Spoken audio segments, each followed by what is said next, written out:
It's the time you're burned. Show tune in right now. Like and share.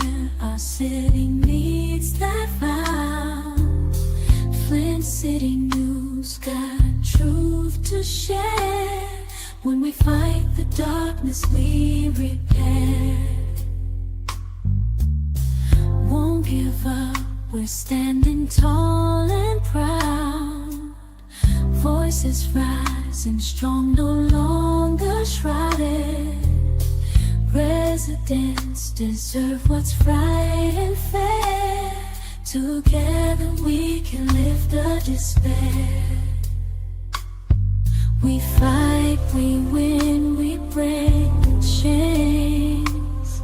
Tanya Burns won't stand out in the rain. Our city dreams will make them true. With every step it all renews.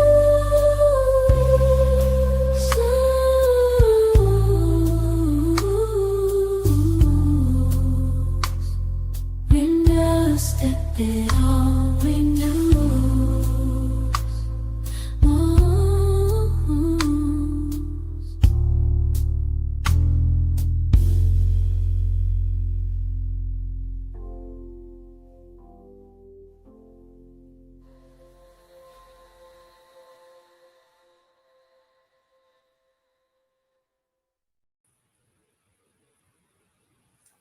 Hey, good evening, everybody. How y'all doing? Good evening, good evening, good evening. So listen, y'all, I'm ready for it to be over. But before we get started, y'all do me a favor and thank you for being here. Please click like, share, and subscribe. And as Sheena Bector says, hit that notification bell. Hit it. I want to say thank you. Tonight I do have producer Jonathan. He's not going to talk, y'all. He's kind of shy. So we got to think of a name for him. So in the comments, we got to come up with a good name for Jonathan. So I'm going to need y'all to help me out. A respectful good name. A respectful good one. I say he is a good person to also work with, and I enjoy working with him. So do me a favor, click like, share, subscribe, and we're gonna get into some things, and we're gonna have a good time. And y'all look, I got my drug test. No, we're gonna talk about that. We're gonna talk about that because I try to be as transparent as possible, and I just I told you I get them all the time. So no, I'm not on cocaine, and they had a lot of stuff I didn't know about, barbiturates,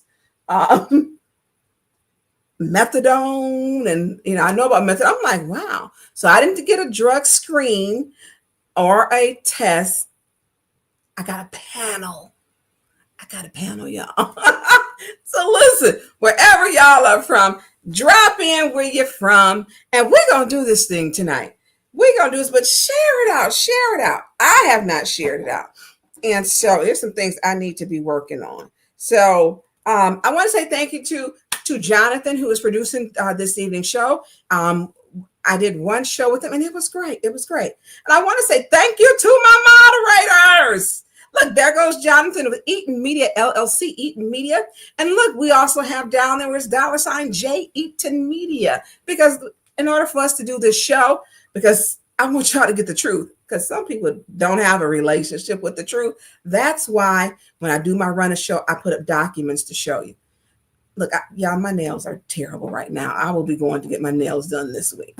So wherever you are at, like I said, click like, share, and subscribe. And this is Jonathan. I need y'all to come up with a nice name for Jonathan, because Jonathan is with us, and Jonathan is our producer, and he's doing some things that need to be done so I can add in some things. And yes, it has been a little, I'm not going to say a little slow for me, but it has been a little bit different. And I'm going to share that. So I want to say thank you to Sheena B. She is one of our moderators. And I want to say thank you to Patrick Jean is another moderator. And so I want to say thank you to my moderators and producer, Dr. J.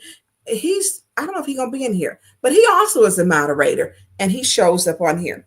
And so yeah, I gotta figure out how to do this. Boom, there I go. I got it. I got it. So listen, so we're gonna get into some things. We're gonna get into some things. So put it, and I gotta watch the chat on here because I have to figure out the chat and to change some stuff over. So because I have not had time. Flint is an overwhelming city. In case y'all didn't know that, it is. It is. And I want to say to Marcia Tolbert, welcome to Flint. She came and spoke at Flint City Council. And, you know, when people come, it's always nice to welcome them. She has come here, and this is in her first time visiting. She has visited before, and she's a warm personality. But with just a little bit of shade, she come with it. So I want to say, you know, welcome to Flint again. She said her weather was 90 degrees. I'm like, ours was low 27. It was real winter, not play winter, real winter. So I got to do one more, y'all. So be patient with me. So I can't see. I got to figure out how to do so I can watch this chat. Okay, I'm not seeing any names yet. So I'm going to have to go back down because I want to thank you. I see a Boston in here. I see Texas in here. I mean, Boston has a real accent, a true one. So I got one more thing, and I'm going to go back through because I'm going to thank everybody. Okay, Tanya Burns, what are you doing? So did y'all watch this week's meeting? You know, so many people were saying while I'm doing this, well, what's going on with Liddell and Candace? Well, something's going on. And it's like, oh, Tanya and Candace are talking. You know, Candace will talk. And Candace was quite funny this week. I don't think that, you know, I don't know if they're going to get a call to the mayor's office, but they might. Because they've got a couple of things going on there, and y'all know me. Wrong thing. That's probably because I shouldn't be doing this. So they were having a few little words, which was surprising. But when people want power, position, and power, it's not surprising. And so when people want position and power, it's a totally different thing. And that is what they are vying for. So Liddell was supposed to this time allow Candace to be the president. Liddell's not doing that. She's not doing that. She's not allowing, you know, and Candace is like, it's my turn. And Candace will mow down a forest for power. And so it's been kind of interesting. So are they playing? I don't think so, because it got to a point where they called each other out their names, you know, so it's very serious. Power should be shared. We know that underneath Liddell's leadership, it didn't work. It's been terrible. It has honestly been terrible, but they held 5 votes. And when you hold those 5 votes, it is what it is. But I'm telling you, I just be sitting up there amazed, like, oh, ooh, because they take shots at each other. But taking or chairing a meeting should be shared. So we didn't get past picking anyone because their person, Leon, was not there. And he wasn't there by that time. And so he had a little, his alarm put off. We got to skip in the process. Can we put that up while I'm looking for this, please? So we're sitting there, and I'm sorry, Jonathan, I'm going out of sequence. You know, and so if we can put that picture. So I'm sitting there, we're, you know, I think I was talking to JWC, or we were reading, because we often get stuff right at the beginning where we don't even see it. It's not uncommon. And the next thing I hear is I was like, and it kept going. I was like, oh, okay. That was his tether. He had to go. He had to Get on down the road. He had to go. So, but we're going to go on to, so one of the things that people are, there's been a lot going on, is the vouchers. I had a meeting yesterday, and it was at the food bank, trying to get clarity to other people's confusion that didn't have to be caused, and trying to clear the confusion up, because it started in council, or even before council. It started when St. Mark received them, when they received the money. And so it was a lot going on. It was a lot going on. And I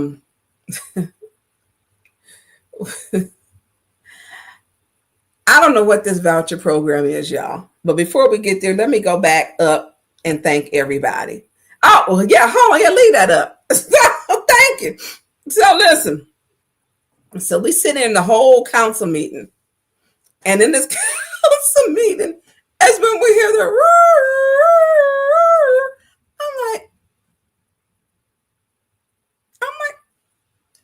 oh, his tether went off. So your tether goes off when you didn't report, right? Or they didn't give you permission to be where you were supposed to be. And he had to leave. It was embarrassing that it was going off. There was no representation. Well, he don't even live in the first ward, according to the 9 personal protection orders that he signed. And it kept going off. I'm like, oh my.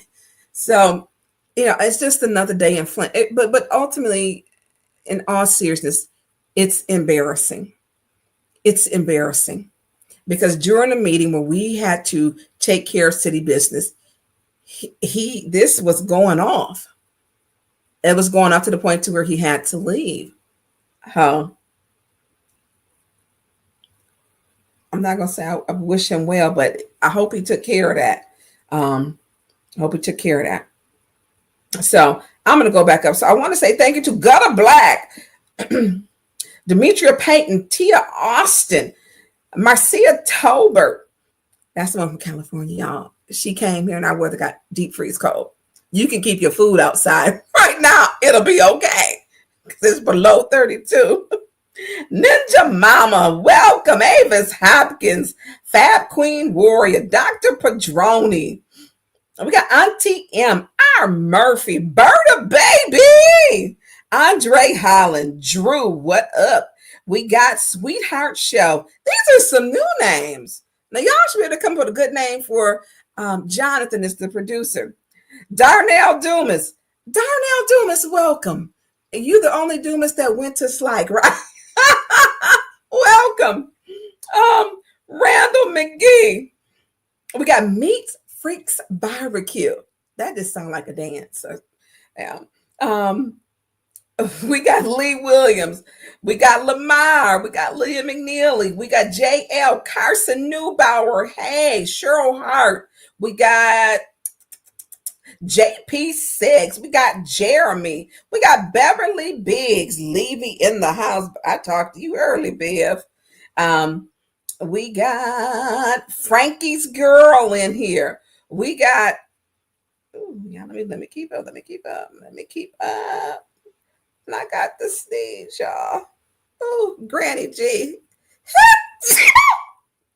Bless me. God bless me. Sorry, y'all. We got Granny G.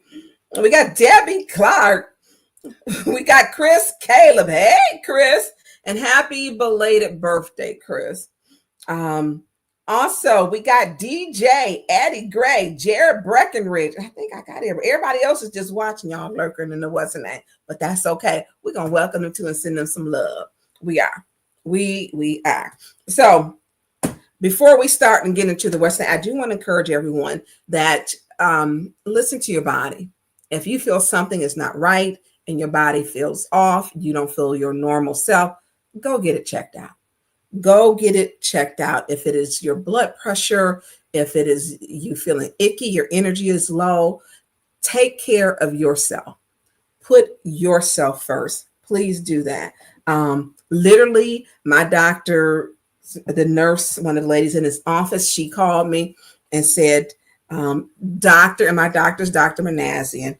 And he had said, we want to, doctor said he needs to see you. He's concerned about your blood pressure. I ain't seen you about 6 months. Do I look like my blood pressure is up?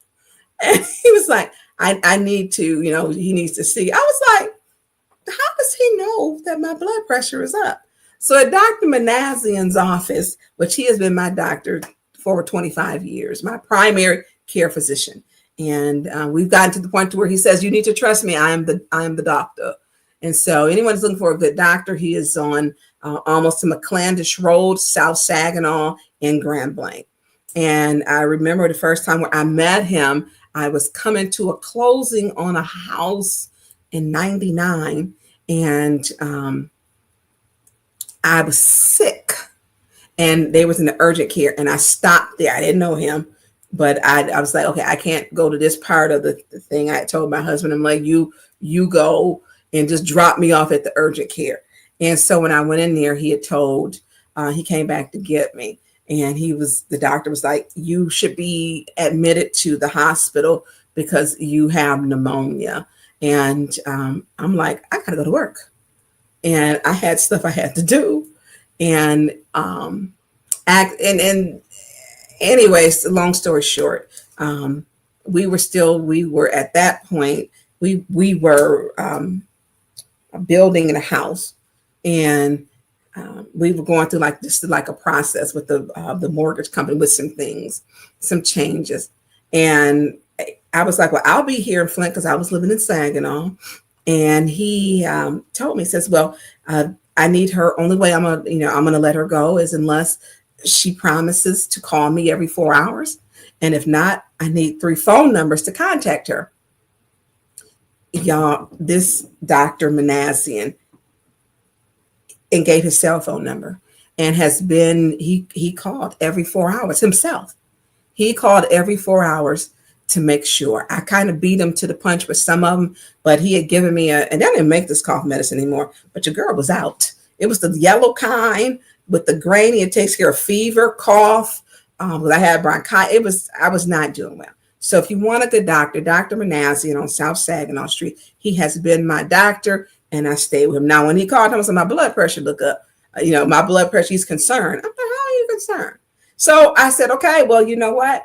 I'm due to come anyways. Let's go ahead and get all the blood tests done that I normally do annually, but I had got it done ahead of time.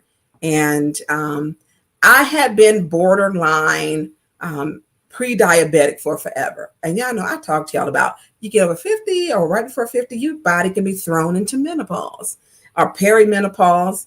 I've shared with everyone I've had endometriosis, which was terrible. And for the ladies who have had it, it is an awful thing, and it is a painful thing. I had a fibroid in me the size of a 32-week-old fetus, and having it removed along with 2 other ones, which are the size of like a grapefruit. So I am blessed to be here. I really am. And I want people to know that you can get through a lot of things. So after all my blood tests and my drug tests, and I just said, go ahead and get the drug test done, because I do have to get that done annually. And, since I was told, oh, she's lucid, she's not lucid. And I'm like, I'm not even going to play with y'all. Let's get this out the way, And they did tell me I do have type 2 diabetes. So,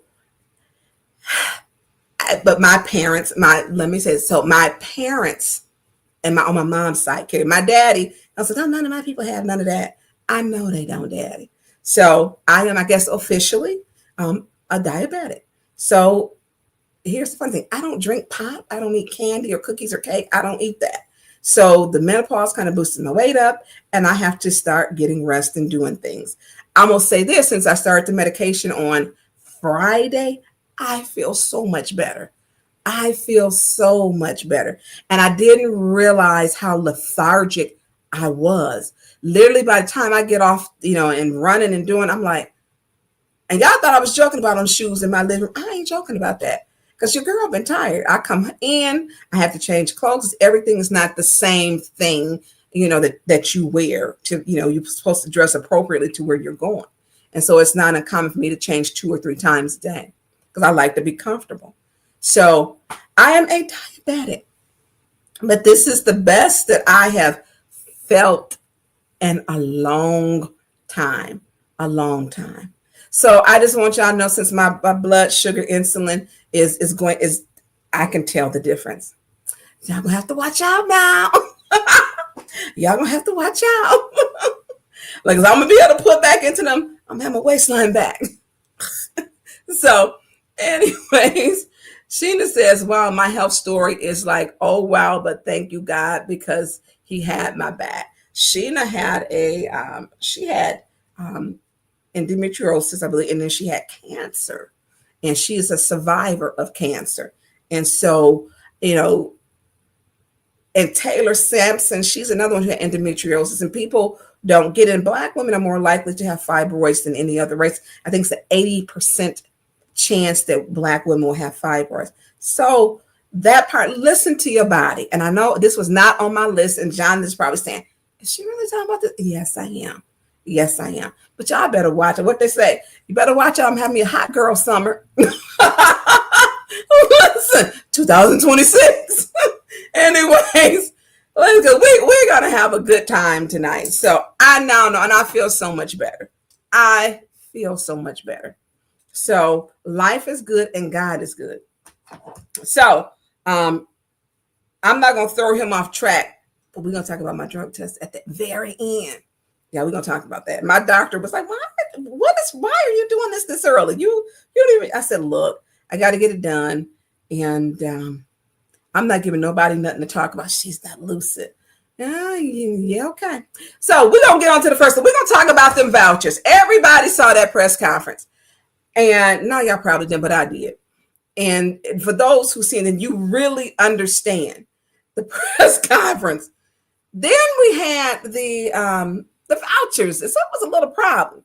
And then the news did a thing. So we're going to start with, let's cue it up the video where they're at City Hall with, they're going to give vouchers because the SNAP benefits, the country was shut down. And then we have the 8 sellout Democrats who just should have never, you stood out for however many days. They just shouldn't have did it because they couldn't, they couldn't keep it together. So let's put that video up of the city, the press conference that the mayor gave. And maybe we can all understand this together. So when you got this, pop it up. And I need to get on this. So while he's going, so y'all, he cut me off right in the middle. It's okay. It is okay. Because I changed some things around. Did you see all those senators' terms? And yes, I saw that. Yes, that they end. And I was surprised with Tim Kaine. I used to like him. I used to. Good evening, everyone, and this is another great day at City Hall that God has produced for us to be here. We have some very serious announcements to make about what is going on in our nation. Right now, people are concerned, and they have a lot of concerns as it relates to our SNAP benefits. More than 13% of Michiganders here in the state of Michigan will be definitely impacted by what's going to happen November 1st tomorrow as it relates to the governmental shutdown. But I'm glad to be here and joined by the Vice President of Flint City Council, Candace Mashat, also our Finance Chair, Judy Priestley, and also Pastor Hicks and his wife is going to be joining us here, talking about being proactive and engaging what could happen, the potential of what could happen here. 1 out of every 3 residents inside the city of Flint is receiving some level of SNAP benefits. Starting tomorrow, families may experience some delays with their benefits because of the federal shutdown. This is not because of our nation having not enough dollars or not enough money to provide for our most vulnerable. It's because of a level of impasse. Political pollution has engaged our nation and now is locking the hands for us to be able to take care of our most vulnerable residents. But here in the city of Flint, we are proactively engaging, making sure that we can lessening the blow for those individuals here in the city of Flint. We're working with our partners here, the Food Bank of Eastern Michigan, also Love Faith Center, and other faith-based organizations to make sure that we can put an infrastructure in place to be able to help support those residents that may be negatively impacted. Now, as mayor and as city council people, we are hyper focused on our residency here inside the city of Flint. Though Genesee County will be definitely heavily hit as well. We talk about 500,000 children inside the state of Michigan will be impacted. 13% of the residents will be impacted inside the state of Michigan. This gridlock, Republican, Democrat, rich or poor, cannot paralyze our nation. Gandhi said the worst form of violence is poverty. And now violence is being impacted upon our residents. So we stand collectively here to say that we're working on a program here inside the city of Flint, a voucher program, a voucher much like the one here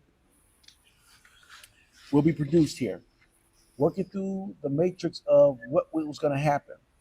Vouchers will be given to residents, Flint residents here in the city of Flint that already are on SNAP benefits, and also those disconnected workers from the federal government. Once they receive this voucher, they can take this voucher to the Eastern Michigan Food Bank here, or Love Faith Temple, and any of our new partners that's going to be coming online to be able to redeem some food. We're looking at doing this twice a week. The resources that we're putting forth is not coming from our tax base and our general tax base here in the city of Flint.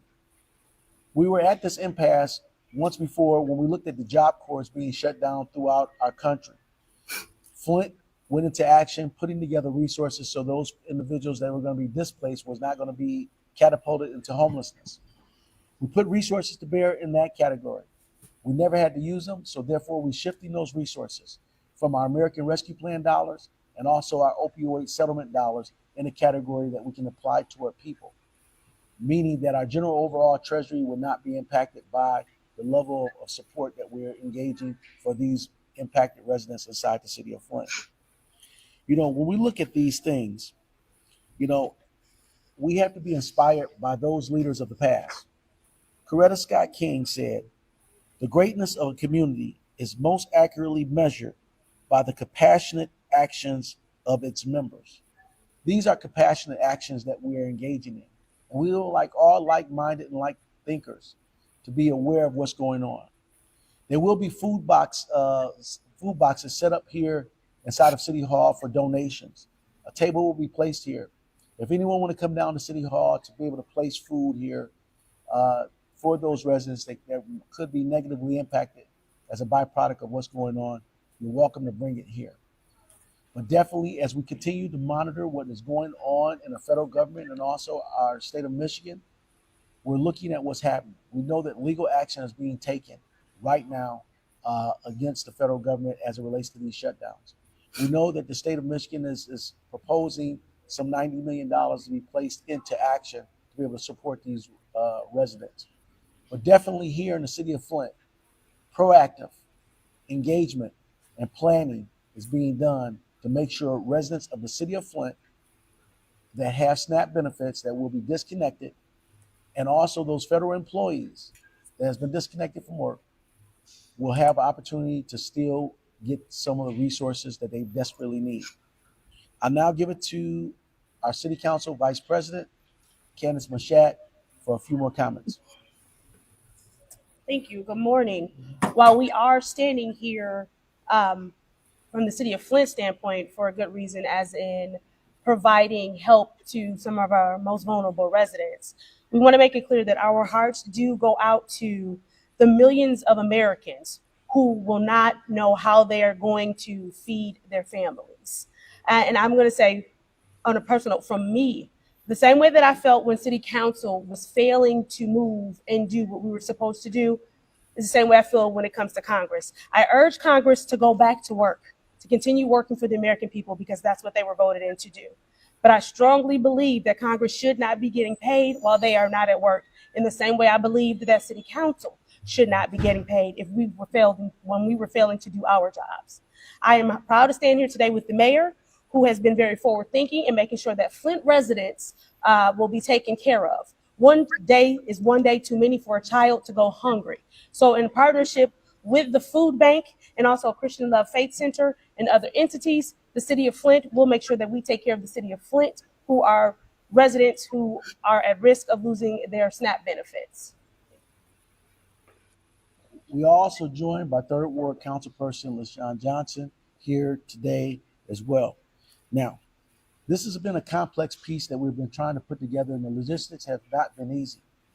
I call it the penalties of the first, meaning that this is the first time that any municipality has engaged in this level of help for their residents in this way. When federal dollars are held up or state dollars will not come, local municipalities, villages, and townships, much like Flint, has to step up. So as we work through the logistics of this program, we ask that we be very kind in the way that we treat these residents that we're coming in to be able to receive some level of help and support. As I stated, this is going to be no bearing on our tax dollars.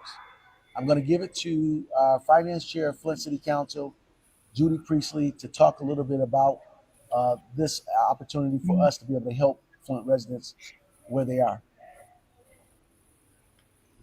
Good morning. This city has been blessed by the opioid settlement as well as our ARPA dollars.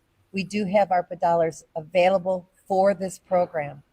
This is not going to affect our tax base or our state revenue.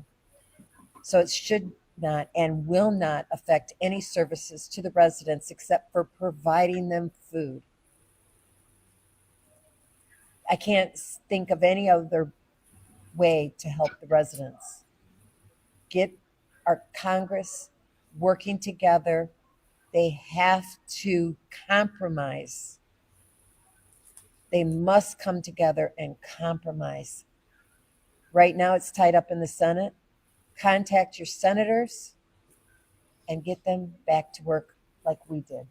Thank you. You often hear me say prayer, planning, and partnership. We pray, we plan, and we look for our partners. Now we have people in the philanthropic and also in the faith-based areas that's going to be helping support this initiative. One of our great pastors here in the city of Flint, and also one of our great leaders in this effort. We're working. Thank you. So the interpreter froze. He did freeze.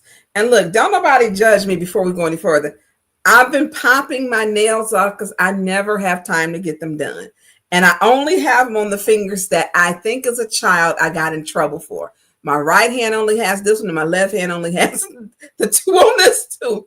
And this one is just this one. So they're the only ones that have nails on. So I wanted to note a couple of things. So here you have them standing up there with him. Here's a key thing. These are ARPA funds. You cannot spend ARPA funds without bringing it to city council. You can't. So why are they okaying this? Why? Because there's a pattern of behavior that they continue to spend without following the rules that we voted on. And they voted on this, except for when they get called for something down to the mayor's office. Now, if we're saying that we're doing food boxes, no one's going to stop people. We have food access. But what you don't do is circumvent city council. That's what you don't do. Because here's the thing in our government. People are tired of government. They're tired of people not working for people, doing what they're supposed to do. And then for Judy to say, Congress, wait, we must get back to we must get back, they must get back to work. We must work together. Judy, anything that comes for certain people, you just vote no on it. And so when we talk about working together, when they are focused on all the wrong things, which is funny because their biggest concern is where I live.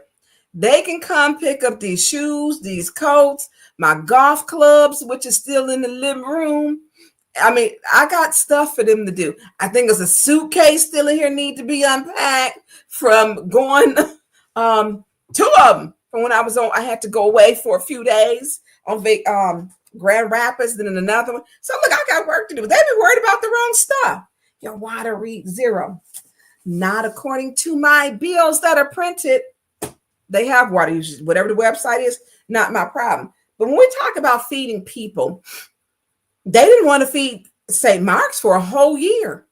It was a whole year that it took for them to approve it. Liddell was so disrespectful to Pastor Thompson. When she called him, he got up to the podium. Kevin. I mean, come on. Come on, show some respect or some class. And then Judy, before that, he's never been up here. He's never been in his chamber. That was yet another lie. It was another lie. Just like her lie was, I have zero usage. That's a lie. But the things that they do, it just kind of burns. So when we talk about planning and partnerships, well, we were over to the food bank. And I'm going to say shout out to Mother Napier, Elder Napier, Mother Napier, and then also to Deacon Davis, because that was a really good meeting yesterday that was at the food bank. Because when you work with people and you partner, they will be a help center, which means they'll be able to do much more in the community. So we will have 4 help centers. So St. Mark will be a help center. And this is what, when you talk about, this is partner and planning. So while we over there, I was asking about these vouchers, and people had questions about the vouchers. And I'm like, I don't know. Well, one of the things that was disturbing, the mayor always takes the shots. This is political pollution. It's like he called us, what did he call us? The people who took over the whatever, treason. We were doing treasonous acts. That doesn't even apply because we don't agree with you. It doesn't apply. But what I do know is some folks being investigated at that housing commission by the Department of Justice. That I do know. So then he speaks about Gandhi. Gandhi was peaceful. Thank you for putting that up. This is the voucher, y'all. The voucher that won't nobody know where to take it. Then he talked about Coretta Scott King. And he says all these things, being proactive. Wouldn't proactive be knowing that you have a place to take the voucher? Because the food bank is set up with a skeleton crew. And so with the skeleton crew, and you're saying they claim they put out 400 vouchers, 100 were turned back in. And you cannot take other people's staffing. The logistics was not worked out. That's the number one thing. How are people going to get the food? How?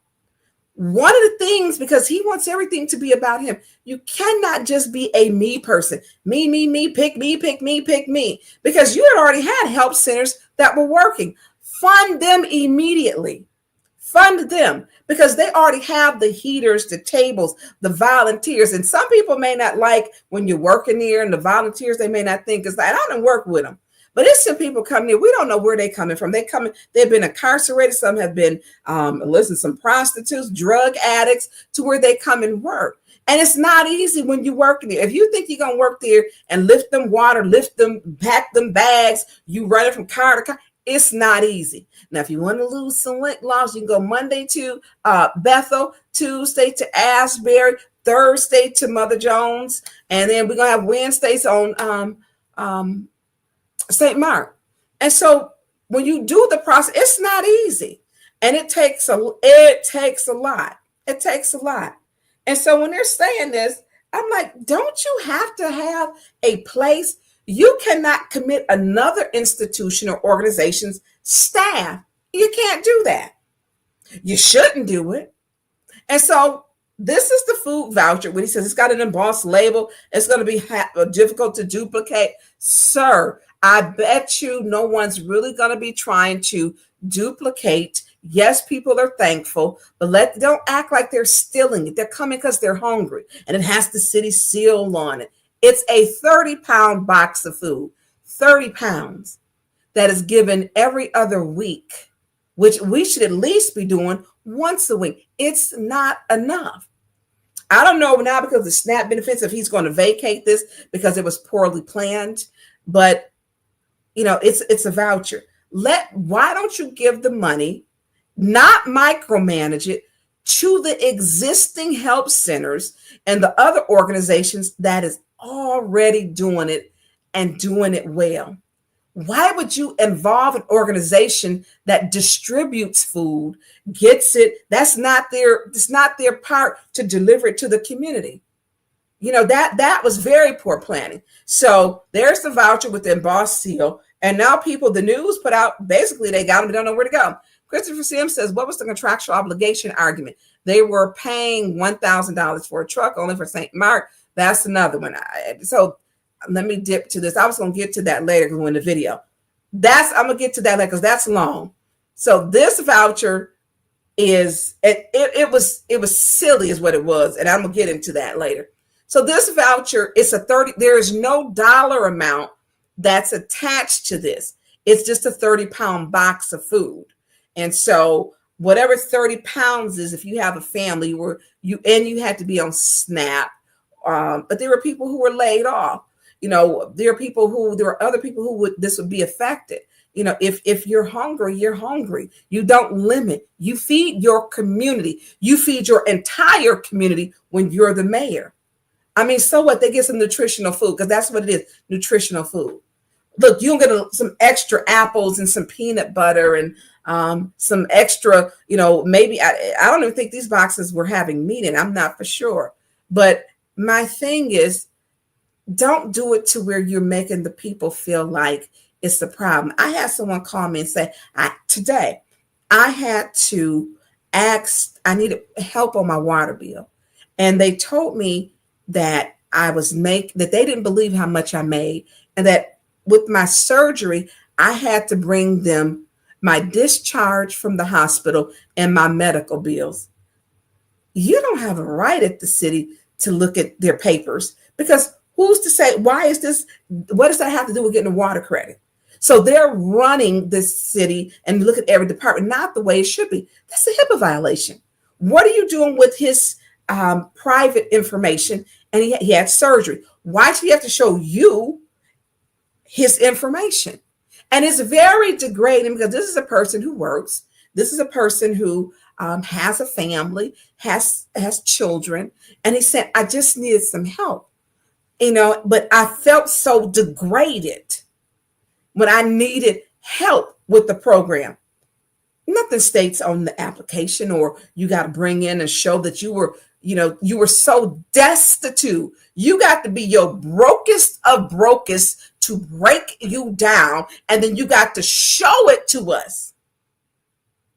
And then he was offended, because then he thought it was a color thing. Because they said, we have to show it to the person over in the department. And the person over the department, he's a Black man, she's not Black. It was embarrassing. We should be able to make people, because we all go through hard times. Y'all know I do. I have, and I mean, life be lifing sometime, but we want people to have integrity. It should never be to shame someone. And if somebody wanted one of those 30-pound boxes of food, let them have it. Let them have it. It's a 30-pound box of healthy food. You feed your entire city if you're the mayor, your entire city. And you work with your council, but you get it approved by council. Nothing, zero came to council. Nothing came to council for approval. And they're up there, we're going to give some vouchers. Yeah, you keep breaking the charter. You keep breaking the resolutions that you signed and agreed upon. And they don't have a problem with that. And that's troubling. So can we this is the voucher, in case people didn't know what it looked like. I wanted y'all to know. So can we play the next one with Mid-Michigan now? Because this part was just embarrassing. Okay, so I adore Sheba Ward. She is our public health official, and she does a great job. And Sheba, you will keep your job. You did a good job. You did a good job. So here are some of the problems. When was at the food bank and having conversations, literally I asked about the vouchers. Had they received the contract? They stated they had just received it within the last hour. This was at 3:00 yesterday. And so when we talk about the plan, this is failing to plan. They did a whole press conference and everything 1 hour before. I mean, come on. No place to go pick up the vouchers. It was not properly planned. And then the going back and forth between the two. And we should not be using ARPA funds. City council did not approve it. You want it done, do it the correct way. You can do a special meeting. Hey, we need to get these dollars done. Do a special meeting. That's perfectly fine. Take care of the people. And I don't care if you're hungry, give them a box. Give them a box. And so when we talk about the contract phase, literally 1 hour before, and it was not signed yesterday. I don't know if it was signed today, but it was not signed yesterday. It was not, and the fact that they just use ARPA funds for, ARPA funds for whatever they want because he's had 5 votes. 5 votes. And this is where people have to start saying, stop voting for people who don't do anything for you. If you can't get a $30 box of food, I'm sorry, 30-pound box of food with some healthy food that is bought with some funds that specifically can be used for this, stop voting for people who show you who they are, and they do nothing when they don't tell you the truth. Stop voting for them. So the voucher program, I don't know where it's at. Nothing has come before council as far as us approving it. Nothing. Now, if he decides to use opioid funds or his $75,000, which needs to be changed and brought down because that has just been frivolous spending that the mayor has abused. He can purchase anything from $74,999, and it doesn't have to go before council. The same thing where he did that Clio Road Center, which technically he broke the charter because you cannot have a lease that's more than 3 months, and that one is a year. He did 2 payments of $55,000 to equal $110,000 to pay for that building on Clio Road. When everyone else is, tightening their belt strap, he's not. He wants it, he gets it. And they have given it to him. And so, and many of you may have noticed because some of the things are not this meeting, but the meeting before last, but they'll have 4 special orders. I'm like, and she has not been in any of the mayor's press conferences in probably 8 months or more, probably longer than that. And so when she did the marijuana thing, I'm like, you shooting shots at him. You won't win that one. You were once with that team. He's not going to allow her to keep taking shots. Just not. All right. So we're going to move on to the, there was an M Live article. So M Live article, I have met with several people from the police department, retired and also,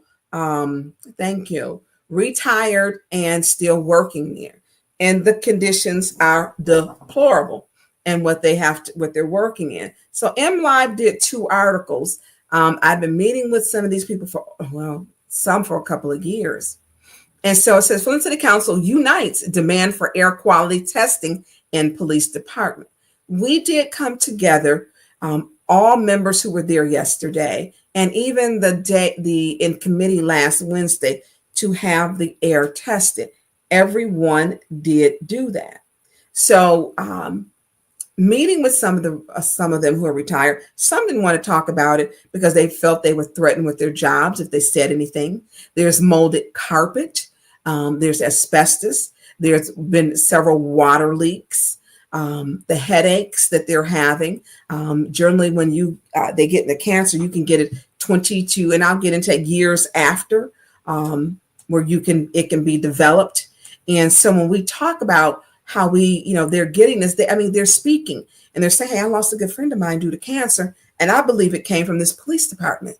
You're sitting in that office, you're doing your job, and then you retire, and the longevity for life after that often isn't very long.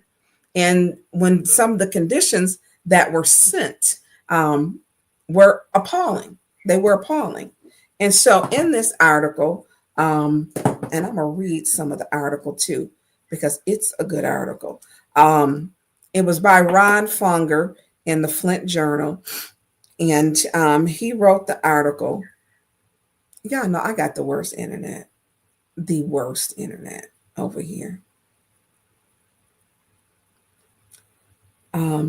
So he wrote a second one with a different, he wrote a second article. It states Flint City Council members want the air inside the headquarters of Flint Police Department tested, saying officers deserve to know of any potential threats. This has been years, and they have stated no one has listened to them, that they are concerned. No one wants to, you dedicate your life to, you go actually putting your life on the line. And then one of your biggest threats is inside of a building, if you have to fill out a report, if you're a sergeant or on a command staff. And so in this article, it says the Flint City's Council has come together Why is it moving? But city council members want the inside of the air of the headquarters of Flint Police Department tested, saying officers deserve to know of any potential threats. Council members unanimously agreed Wednesday, November 10th, for the city to do all things necessary to test for mold and other potential hazards in the building. And then it just goes on to state, after Tanya Burns received complaints from retired and active duty officers, and after union official told MLive last week that the air quality has been a concern among the rank and file for years. And this is a union member. Then it says Mayor Sheldon Neely has told the Journal that he supports efforts to make sure things are safe for workers inside City Hall. This has been years. And many of you watch, they haven't even done the ladies' locker room yet. And it is deplorable. It is deplorable. So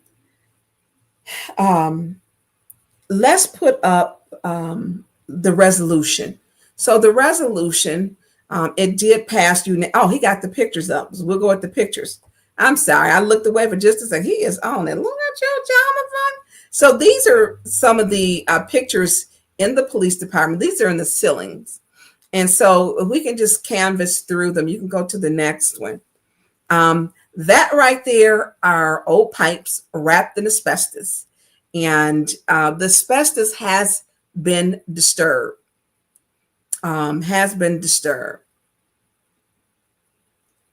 And when you look at them, water comes through and drips down. And let's leave this one up. So this one right there, and it drips down. The water leaks down too because the pipes are old. The building, I think, was 1952. And if you go to B. Marie did on Flint Hood News Network, she did some history of it. So when the water comes down, it comes down rusted, like a brown, like what our water was coming out our faucets when they poisoned us. And so this is what the water comes down in the police department. And so this is asbestos. If it's undisturbed, it's okay. That's not undisturbed. This is a mess. And so we're getting many officers they have called me saying they're not doing anything about this. They want us to put our life on the line every day, but this is how they're treating us. I mean, and this is legitimate. This is not a healthy working condition. And so this is another one. And so you look at the tiles and you look at this. Also, they have had chunks of cement fall down about that size, fall down through the ceiling tiles. So the conditions of this building are dangerous. It would be costly, if they had to fix it. But here is my thing, is they've been paying off some of the wrong people that should have been putting it in the police department. Nobody should have to work in an unsafe, unhealthy work environment, because when asbestos is disturbed, the particles, you inhale them and they get stuck in your throat. They can cause cancer. And so these are the issues that they've been asking, and they shouldn't have to ask. Our building and maintenance has seen this. This should have been fixed. I mean, this is a problem. No one wants to be working in that. And so when we talk about, some of the things with asbestos, there was a chart that I sent you, if you can put the chart up. Some of the things that you need to look for. And I remember literally in Whittier in French class, and in the corner during French class, thank you, I had to, if you, talked a lot in class, you got sent to the boondocks. And I forget her name, our French teacher. I spent a lot of time in the boondocks. I spent a lot of time in the boondocks.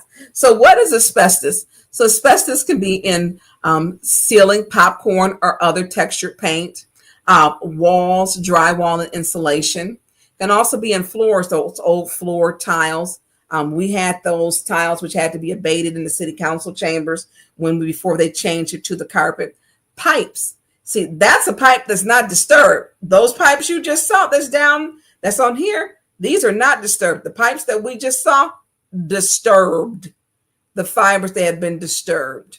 So it's insulation, which is around pipes and furnaces. Then also there's roof materials. And so these are the things, where is asbestos found? We know that it's got to be up in there. Still, it's in the 50s. And we see the pipes that are not wrapped like this pipe. This pipe was not disturbed.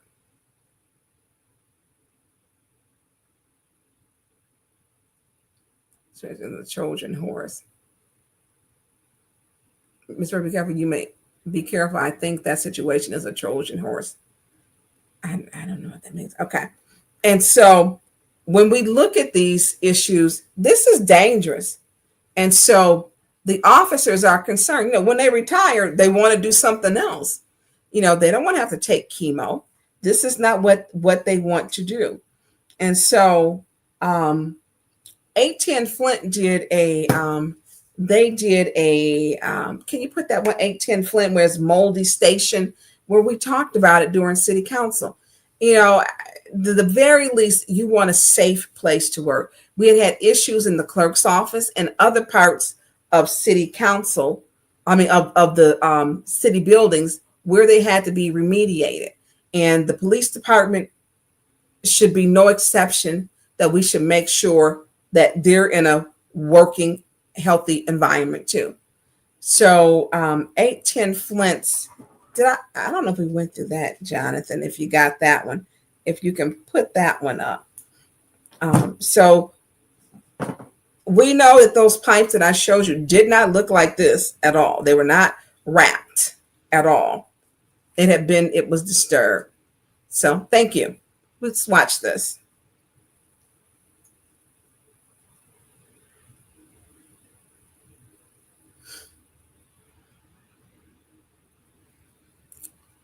Oh, there's no volume.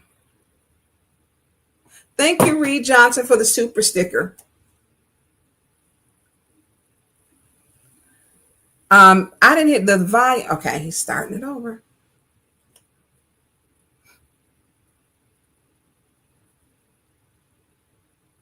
Is it going, Jonathan? Are we having problems? Berta Baby says, while he's fixing the video, Berta Baby says, well, that's going to happen if they don't man up to the mayor. We all that. Carl says, black mold in people's homes. Yes.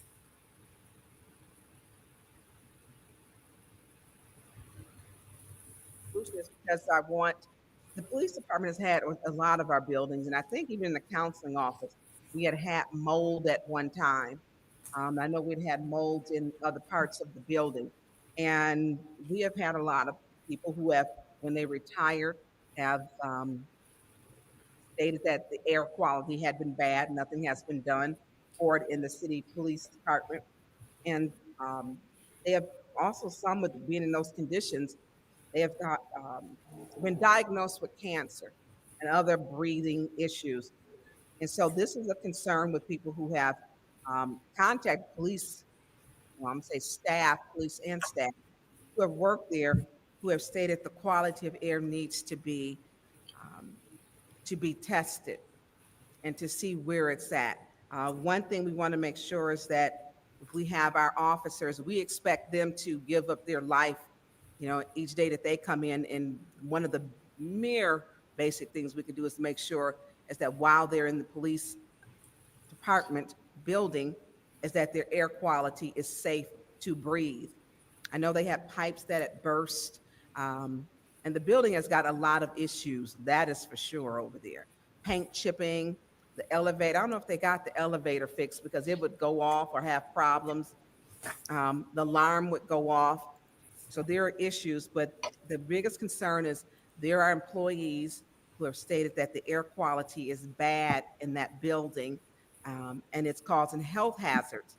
If they want to come here, they do their jobs, not to mention they did stay, they even stay because even though that they're underpaid than most other municipalities, but asking at the very least if we can make sure that their environment that they're working in is safe so that they can breathe. So that is the purpose, is to make sure that our women and men who work for us, that at least we can do is make sure that their working environment is healthy and safe. I yield the floor. Thank you. Any other discussion in the first round? Madam Chair. Go ahead. I am going to support this because I am in agreement with the the fact that we know this is an older building, much older building, and for all of the reasons that Councilwoman Burns has already stated, I think that the very least we can do is know the quality of the air, know what they're breathing in, and know if there is a concern that we need to take care of, and how, and move forward with addressing how we take care of that concern. Thank you. Any other discussion in the first round? Any other discussion in the first round? I'm going to take my time. I'm going to support this as well because it's important that our employees have a healthy environment in which to work. We don't want them breathing in dust and mold. So I'm going to support that. And now we're going to, is there any discussion in second? Any discussion in the second round?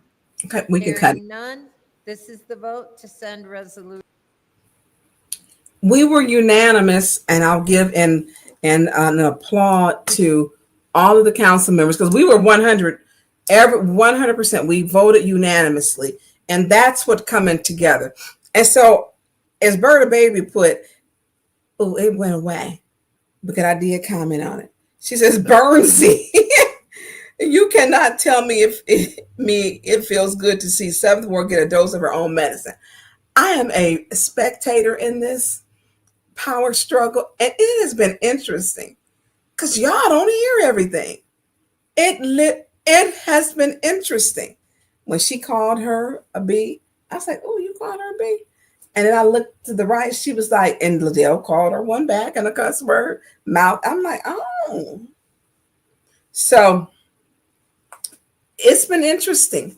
You know, their commitment. Candace wanted the president, and Candace is going to fight for president. You know, I don't know how those votes are laying, but here is a good solution to it. LaShawn Johnson, you went to Wiley College. Is Councilwoman Winfrey Carter win? Should just vote, be the tiebreaker. You should vote for Councilwoman Winfrey Carter to be the president. She's the senior most councilwoman. LaShawn, you should vote for her. That way you can be the time breaker, and make it be peace. Jerry is fair to everybody. Jerry is fair. JWC, Councilwoman Winfrey Carter of the 5th Ward, is fair. I think you should vote for Councilwoman Winfrey Carter, LaShawn. I think you should. That way, everything's peaceful, because both of them with the power struggle is not good. And the history has been terrible. Terrible. And if you don't think the mayor using Candace to get it Liddell right now, trust me. And it's eating her up. It's eating her up. He's given her as many opportunities as possible to show that could have been you. But because you didn't cooperate, it's Candace. It's Candace, because you didn't want to cooperate. So a solution, which would be a fair one. If you want peace, Councilwoman Jerry Winfrey Carter should be the president. She's the senior most council person. Y'all both went to Wiley College. Y'all Wiley College ladies. That way we don't have the problem. We can focus on the work, because we know that both of them have a power struggle. Both of them. Jake, what caused the split? Candace wants to be president. And Liddell said, just kidding, not anymore. I'm not letting you. And as we went the rounds, we heard them say, that vote was just off. It was off. So LaShawn, be a tiebreaker. Vote for JWC. She's been there the longest. She's fair. She's educated. She's smart. She's rational. I think that's the best way to do it. I really do. Because we have had a tumultuous past 2.5 years underneath their leadership. And you can't just say, well, be nice. They're not nice people. I mean, they're not. They're just not. They're not. And this change of power that they're having, that they are literally putting their dukes up for, it's real. The shots they be taking, I'll be like, ooh. So I think the best way to bring back civility, to show teamwork, to make sure everyone is involved, is to vote Councilwoman Jerry Winfrey Carter for the Fifth Ward. You need to have someone that's fair and rational, someone that's not going to throw the residents out. And by the way, I want to talk about that darn box. So the box of where you put, you fill out the little slip, put your little name on it, where they treating it like it's a box of dynamite. Give me the box. I take that box. Now that box used to stay out there until right before, like they'll grab the slips out and then they'll go back and grab them again. And they would stay there to allow people. So if you get off at 5, you came at 5:30 and they were still public speaking, you would still get an opportunity to speak. That is our job, to listen to you, the public. That is our job, to listen to the public. That is literally what we're there for. You come to that podium, you tell us what your concerns are, and we're supposed to listen and pay attention. And they don't even pay attention because this beat him.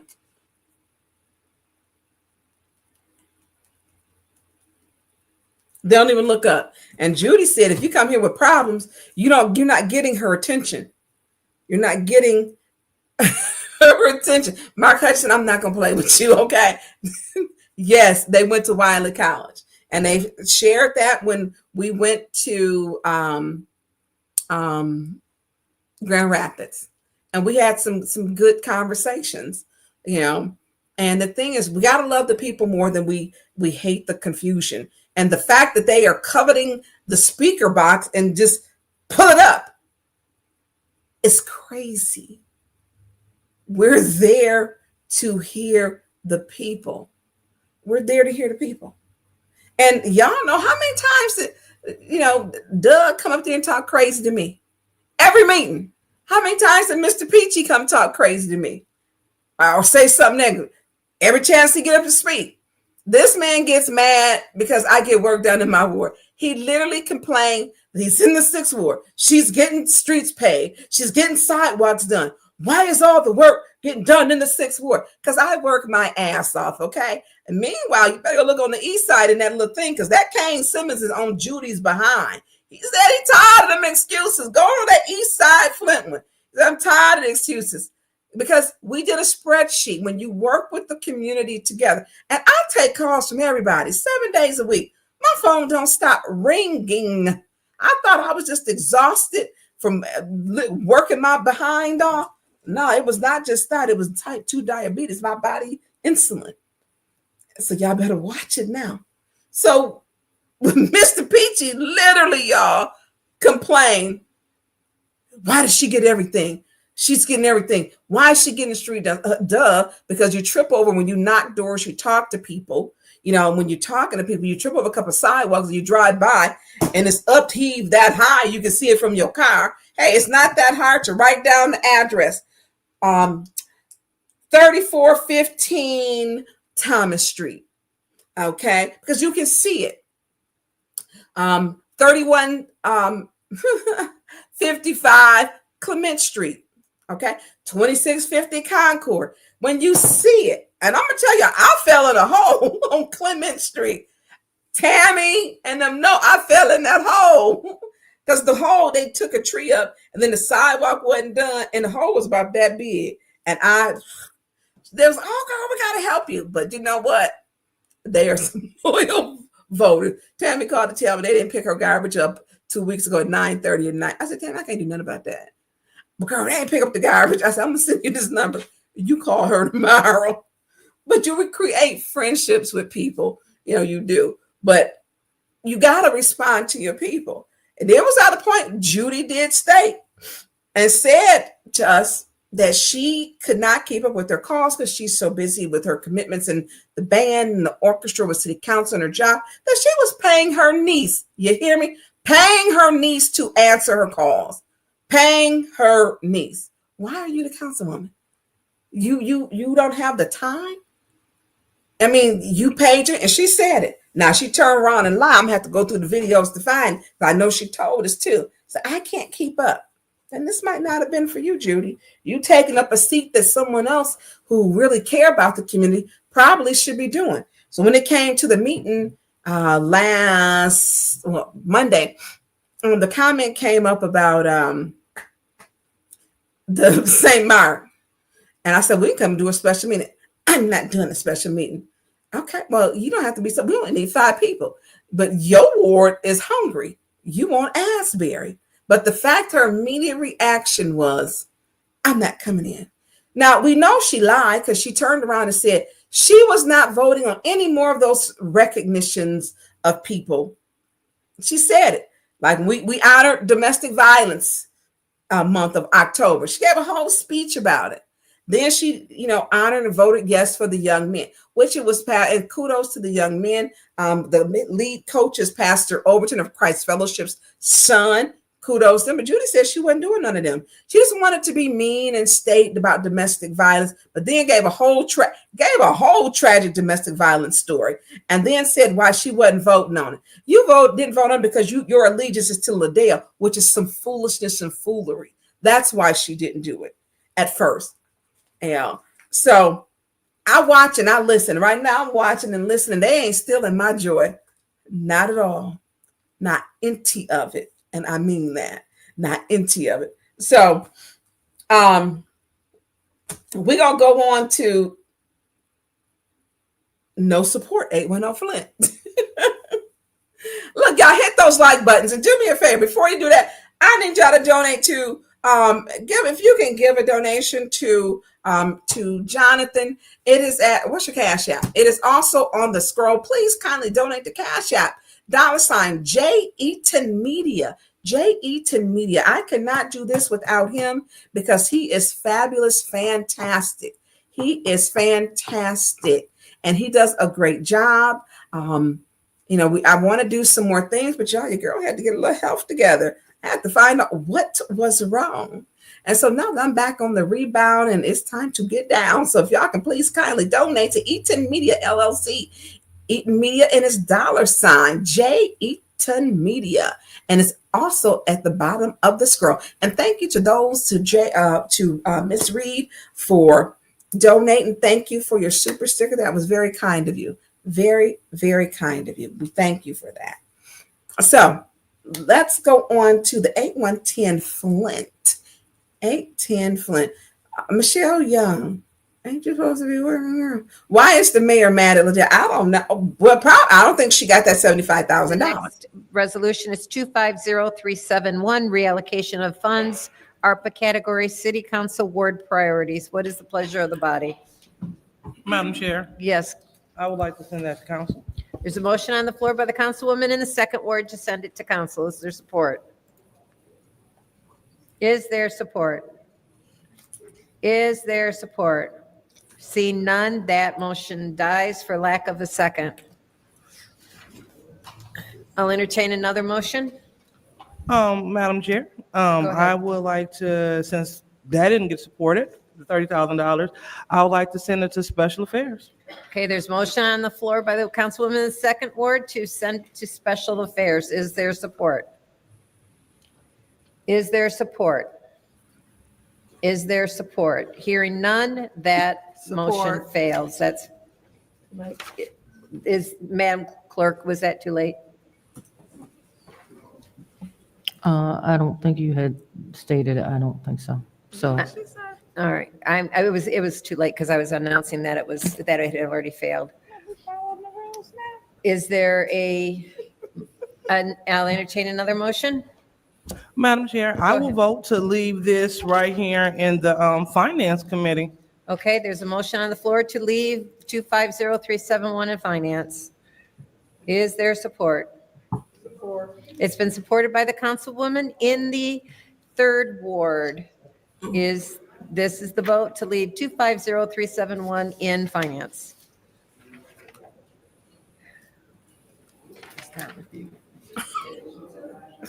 Ms. Mashat, No. Mr. Jarrett, No. Dr. Lewis, Yes. Ms. Johnson? Yes. Ms. Priestley? No. Ms. Winfrey Carter? No. Ms. Burns? No. The vote is 2 yes, 5 no. The vote is 2 yes, 5 no. That motion failed. So were y'all surprised like I was? I was like, y'all not talking? Is it that serious? She said Candace is very ambitious. She would fight a bear and an alligator and a porcupine to be president. And she means that. She would fight a bear, an alligator, and a porcupine to be president. So I'm like, this is, people are like, oh, no, they're not serious.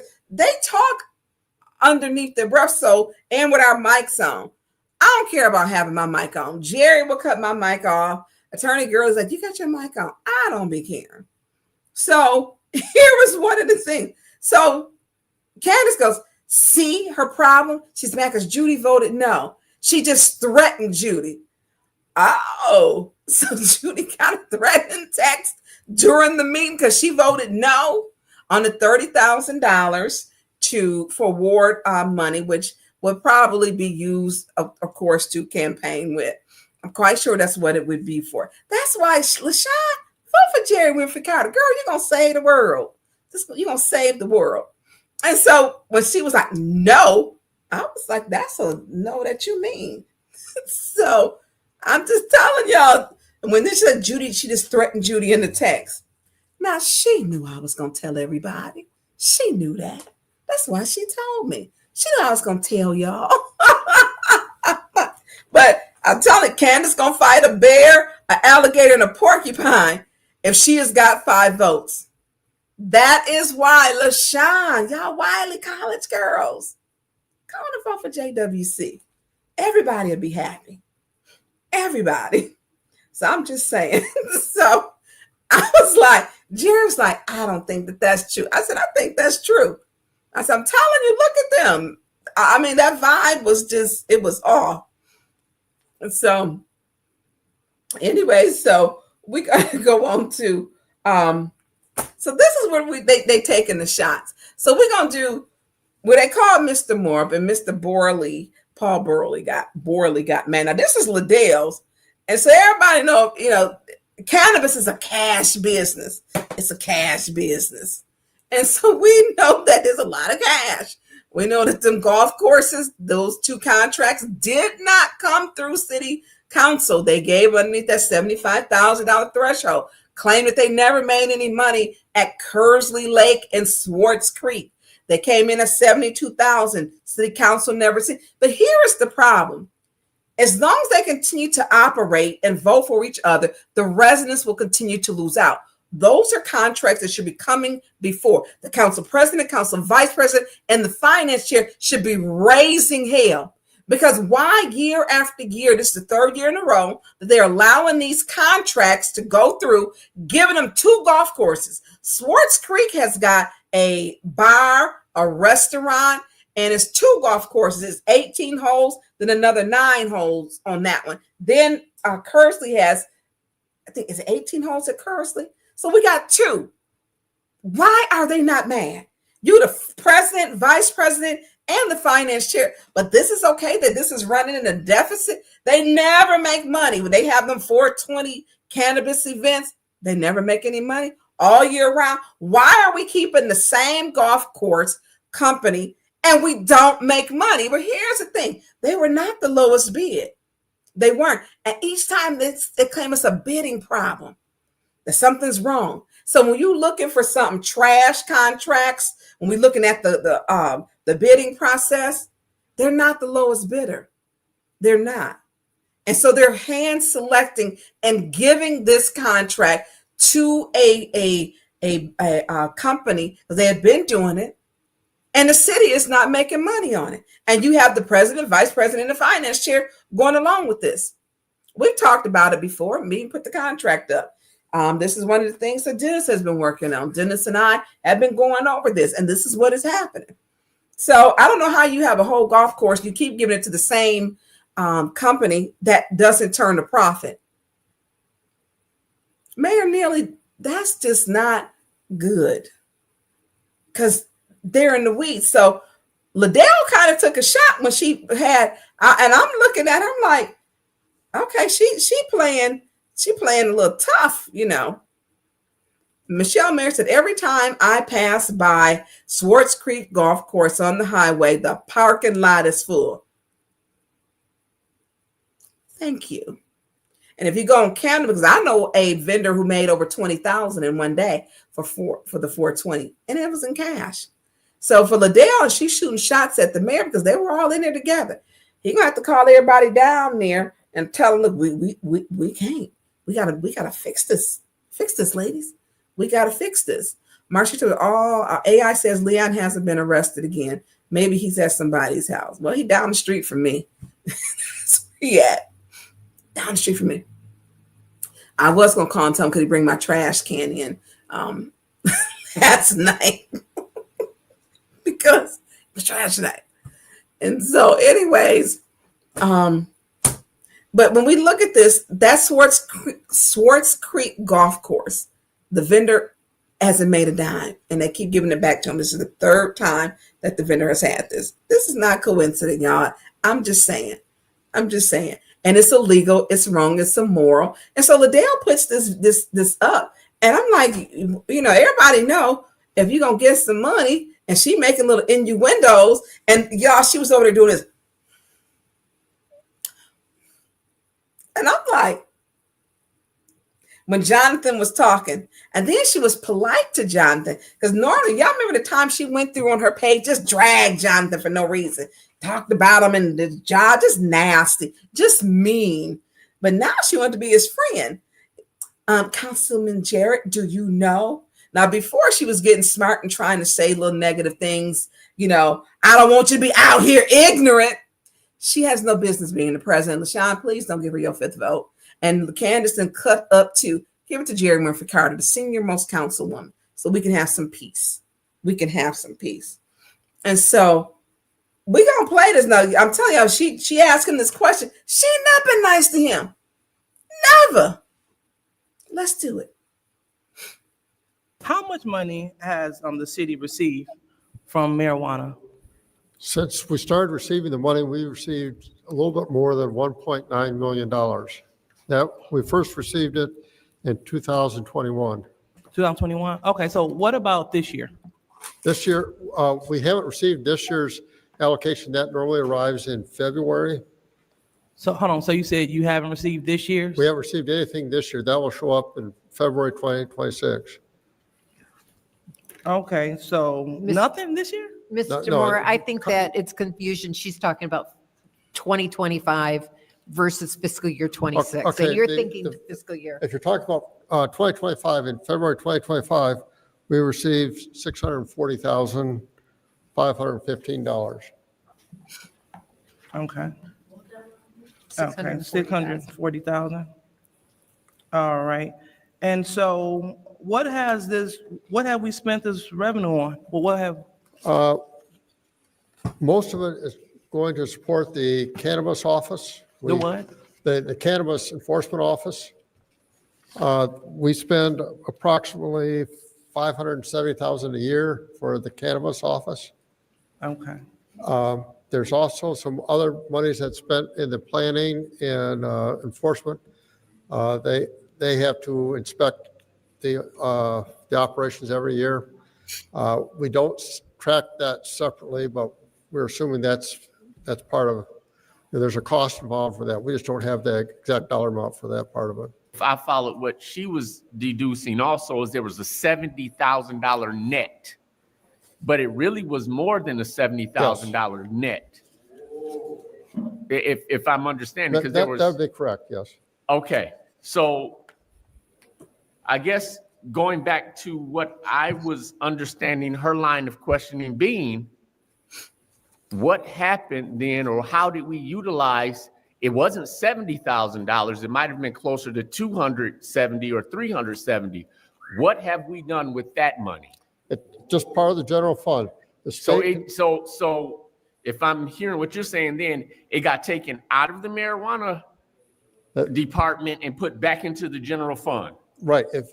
We follow the guidance from the Department of Treasury, the Department of Treasury says these are unrestricted funds. I get that. So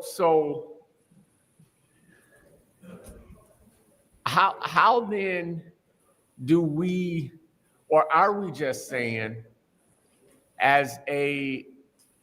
because there probably for myself as a resident, I might have been willing to trade the inconveniences, I'll call it, that come with legalizing or having these shops and different things available, because on the back end there's going to be some tax monies collected that's going to be what I would hope to be meaningful and in a way that I can see. But Request for information. Councilman Jared, so do you understand that that money could also be used for home repairs that the residents been asking I about? follow that, but when it gets just sent back to the general fund and it gets commingled with everything, I almost can't say that it sort of gets commingled and lost in the sauce. That's what I'm saying. I understand, but that's the rules that the state set. So I got it. But I guess because I was probably expecting, or my expectation coming out of this is that we would be able to identify where the money went. That's what I think that, not to speak for that's the councilwoman in the second ward, but I would almost have made an assumption that was where we were going with this, or be able to go. the state doesn't require that. There's some funds where they require that explicitly, but this is not one of them. Okay, I yield. Hi, Mr. Moore. Hi. So, I mean, is this something we should be concerned about? Because I really just feel having this discussion with these funds, because they're unrestricted, that there may have been some inappropriateness. I like to shoot right down the middle, because this, and I'm catching all kind of different stuff over here. And so when people give us special orders, specifically on something with unrestricted funds, what's being done with them? Is there anything inappropriate being done that we should know about with these funds? No, we're being very careful that we follow the law explicitly for them. I mean, I get concerned when Councilwoman Liddell Lewis states it could be used for home repair when she did not support that before. The state of Michigan says these funds are unrestricted. They're part of the general fund. Okay, so what have we been using it on besides It's just, salaries, fringe benefits? it'd be for anything in the general fund would be appropriate. But when we're taking it out, and Paul stepped up. So Paul, can you answer? No. I just want to clarify. Paul, like, no. The money is in the budget. It's budgeted, approved by you to be spent according to the budget. I mean, this accusation about inappropriate spending really irritates me. Okay? And that's all I'm going to say. This is the most honest man I've ever met in my life, and I'm sick of the accusations. So let me say this. Let me say this, because when we see this, I didn't put this on here. So let me be clear. When this comes up and I'm listening to my colleagues, we have the right to ask you if there's something, because it just doesn't come up. And I don't smoke marijuana, but some people do. And so when we're getting this out the blue and it's not budget time and we're being told, no one said no one's stealing. That's why we asked. That's why it was asked. Yep. And when it was said we should know, I believe that the money could be spent on home repairs. It's And in the this was general not, fund. this was not my special order. And so that is what council does.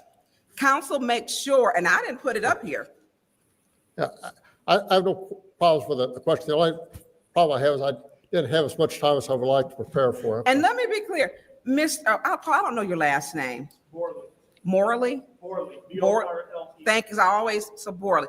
It's not saying, and I like Mr. Moore, but when we have a CFO, sometimes the questions, when we're getting this, and it's a question regarding marijuana, and I'm looking at faces and expressions, and maybe you don't see that. This was not mine. Then we have to ask the clear, and I like to put it because the public wants to know. And so if he states nothing is wrong, then Mr. Morley, we have to accept that. I want to clear the air, because we're saying, well, you know, it could point of question, order, you could be using this on home repair, and I'm getting it from someone who never supported home repair before. What, So, point of order. What, go ahead. Okay, so she's speaking to my motives. There is nothing that signifies that I do not support home repair. so it's just Voted- really, You it's- voted multiple times for home repair. I know. and so she's voted no several times for it also. So let's make Request that clear. point of She order. didn't vote for it every time. What's And your that's point? a fact, not Okay, speaking to her motives. again, she's speaking to motives and she's not telling the truth. Not only that, but you must leave things that happened in the past in the past. That is Where does it state that is in Robert's rules. Go ahead. I'm sorry, but is Go ahead. where's it Continue for us? discussion. Y'all can keep making up rules, but I want to be clear with this. I'm looking at this. I didn't bring this up, Paul. I'm not questioning marijuana because I actually trust what they do when I have a conversation with the people who run it. So I don't know when our deposits come in. I don't know. But when it's raised, I think it's a fair thing when it's Mr. Moore's job to answer for us. And so I didn't bring this up.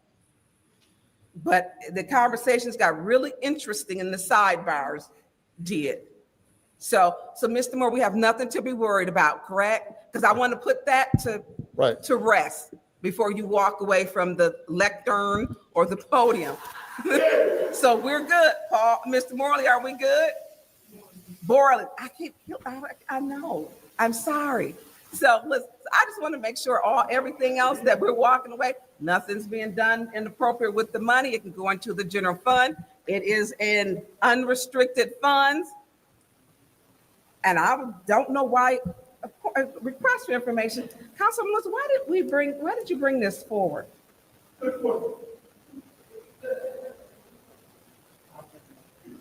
Go ahead. Go ahead. Is she not answering? No. Okay, so she doesn't want to answer. Okay, I yield the floor. Thank you. Thank you. both Any of other you. discussion? Go ahead, Dr. Lewis. Thank you. And so I wanted to answer it during my time because I don't want to inappropriately take the floor. And so it was brought up because it is time for us to continue to do our jobs and be good stewards of the money. And so since we have a lot of time to do our jobs now, we're not stuck at a crazy impasse for no reason. It's time for us to dig deep and see what's happening.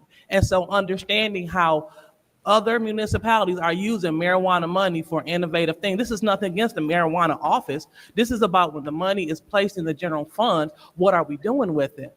And it's so sad to see how I'm getting so much, energy for no reason when people say they support home repairs. If we identify funds that can be used for home repairs, then we can take this to the body. We can vote on it for the residents to have home repairs. But what we were talking about initially, when you were saying I didn't vote, I always voted in favor of home repair, but we had a certain amount allocated for it. We just can't grab money out of the air and throw it there. Just like with this, if we have an understanding that marijuana brings in $640,000, and then we continue to talk about how much money after that office is funded, how much money is placed in the general fund, that's extra money that we use for the residents. Now, I do apologize that you don't like me enough to understand that this is for the residents. And so if this body, if they're interested in utilizing the marijuana funds for the residents, we can move forward. But just want to know how administration been using it, because we haven't been using it, haven't been going to the residents who have benefit from this money.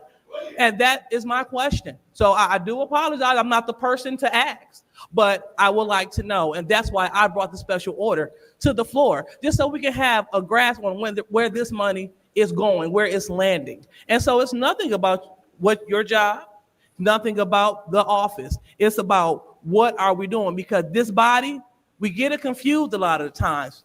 We handle budget and we handle ordinances. That is what we do. That is how we utilize our power. So asking about these funds and seeing how we can utilize these funds in the best interest of the residents, that's our job. Now, if you don't want to do it, that's fine.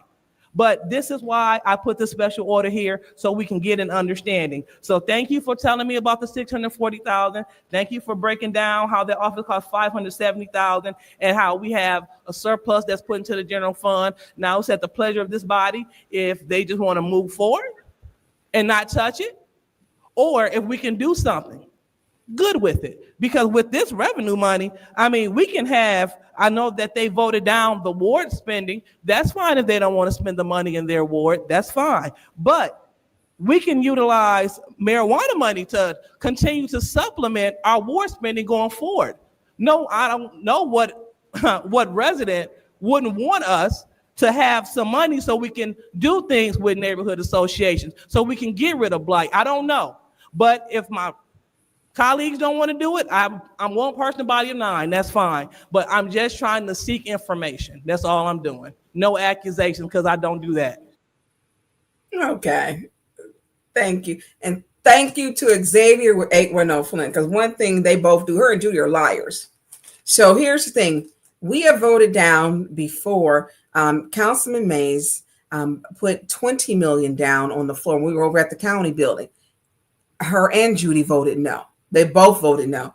Then I put down for 16 million. They voted no. I did a 10 million. They voted no. I did a 5 million. They voted no. So that tells me that they're liars, habitual liars, and you voted no. You can't have it both ways. You can't say that I didn't vote no and I voted multiple times for, but I didn't vote no. No, when you vote no, you vote no. You voted no. Your record says no, no, no. You voted no for 20 million, 16 million, 10 million, 5 million. Then you get in your seat and you tell another lie, and Judy co-signs on your lie. And so she enables her as a liar to continue to lie because y'all didn't support it. You were nasty about it. How do you not take care of the people? How is the money never makes it to those that it needs to touch? How? And then Judy, oh, it's in Robert's rules that you leave stuff in the past. Another lie. Judy, you are just lying because it's not true. So if you're saying you can't talk about things, that's like you can't talk about prior discussions. That means you can't talk about at the council meeting on Monday, what happened in committee meeting if you vote something. It is nothing that says you leave it. They just are some damn liars. And they need to stop.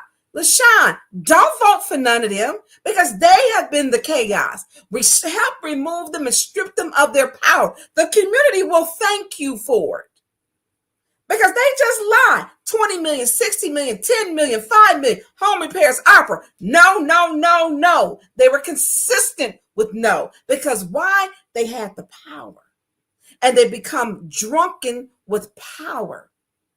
So she wants to know, what is the administration doing with the marijuana money? Well, that means she's ticked at the administration.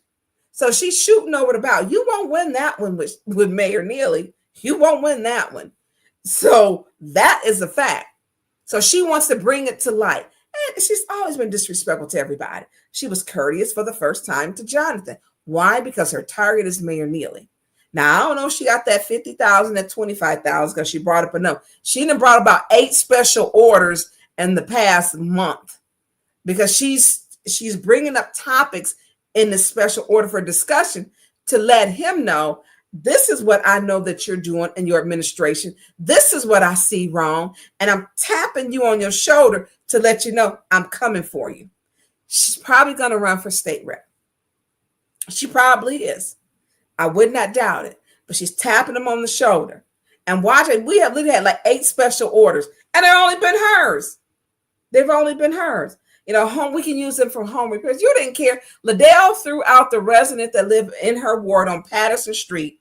She threw her out. She was on the walker because she was sleeping in her car. Her ceiling was falling down. She had water. She needed a roof. She threw her out, told police to remove her. Now you want to tell me that when you threw door out that you now care about home repairs? Get out of here. My memory is not short. Not short at all. She threw her out. The lady was sleeping in her car and stated at the podium. She threw her out and she was handicapped on the walker. I went to her house. I called Councilman Mays. He met me over there and he couldn't go in the house because the mold and the mildew was that strong. So he had to stand outside. And so I went in. There were so many buckets that were, and pots. She ran out of buckets, and she had pots, like big cooking stock pots around her house. She didn't care about that. She stopped even taking the lady call. And then when she came and said, look, you're not taking my call. I need to talk to you. I need some help. She threw Dora out. She threw her out. Now you care about home repair? That lady had every pot and old crock pot things, butter dishes and buckets throughout her house. But now you care. Miss me with the lies, Judy and Liddell, because it's time that we start electing people who care about our community, who show up. You showed us when you threw Dora out. You threw her out. And she was sleeping in her car. But this is something she's shooting over the bow at the mayor. You know, what are we doing with the marijuana money in the general fund? You know, I'm like, okay, but she wants it to campaign with. She wants $30,000 to campaign with. You know, what does she use hers for? I think grass cutting. And then she didn't have the lots that she was using. So she shouldn't be, hell no. You know, she couldn't identify the lots. I said, well, how is going to be the process? We're going to just pull up if the grass, we're going to pull up, and if the grass needs to be cut, then that's how we're going to decide to cut it.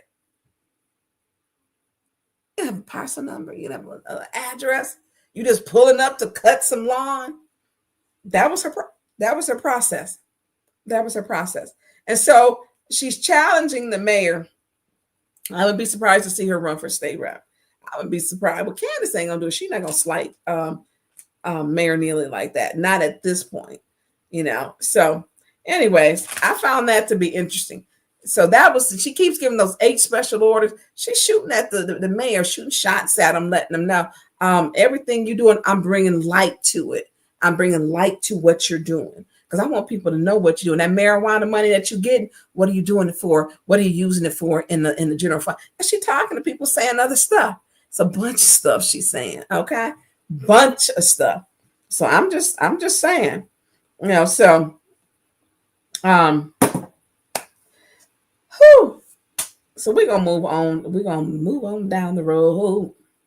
So listen, if y'all can donate to Jonathan Eaton, and Jonathan Eaton is at J Eaton Media. If it's $1, $5, $10, it adds up. I could not do this show without him. I like to bring clarity to what's going on, because a lot of times we don't know, like the marijuana thing, and Paul Borley got upset. No, I'm not stating that. I get that it was Liddell mad at the mayor.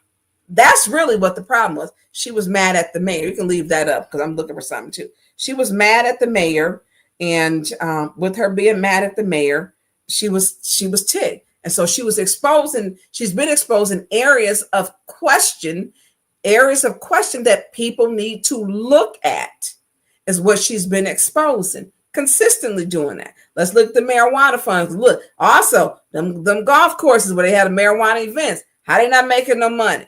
So she's mad. So if he didn't get that $50,000 or $25,000, because one thing that we do know that the FBI and the Department of Justice was investigating that HUD money, and I don't know how Geraldine Redmond received a $50 repayment plan. She was on the Housing Commission at the mayor. That was for the $9,000. I don't know how she did that. And you can leave your thing up. And then they're still going through it as they're investigating. And now they found another $31,000. So, you know, that's like $41,000. So if she was able to pay that back, and I don't know where it's at. So $41,000 so far that I know of the funds. And if she's paying that back, I mean, it's going to take her at $50 a month. And that didn't come through council. The mayor okayed that. That means it would take her 65 years at $50 a month to pay that $65,000, that $40,000, $41,000 back. That's a long time. We didn't go through that. I still haven't gotten my legal opinion that how can the mayor give payment arrangements to someone that money or funds came up missing? Also, their entire board met with the mayor and asked him to remove her, and they hadn't done that. Was about 4 months ago, because they're having a problem with HUD. And HUD is saying, you got a problem. We're looking at how Flint is spending their dollars, and we're not liking it. You want us to give you more money for more projects. And how is Flint spending their money? And that's something that we have to look at. I don't know how you get a $50 repayment plan and they're saying that you stole funds.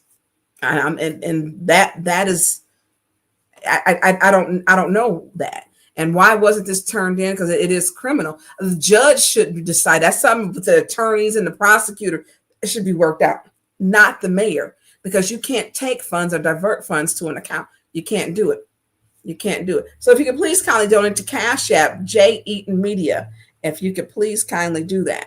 And so we did. There was the article with it for $9,000, but they found another one. I saw the spreadsheet. I put it up before. So you're looking at $41,000, and I don't know where they're at. But this is in the Housing Commission. You can't play with HUD money. If you misappropriate HUD money, those federal dollars, that means the Department of Justice is going to get involved, and that is a problem. So I do want to go up. Can we put up? Thank you. Y'all see this? And it's also at the bottom of the card. If you can please donate to Cash App. It is greatly appreciated, whatever you can do, whatever you can do. So if you can put up the next one with the City of Flint, please. And it's with Sheena Harrison, Drinks of Essence.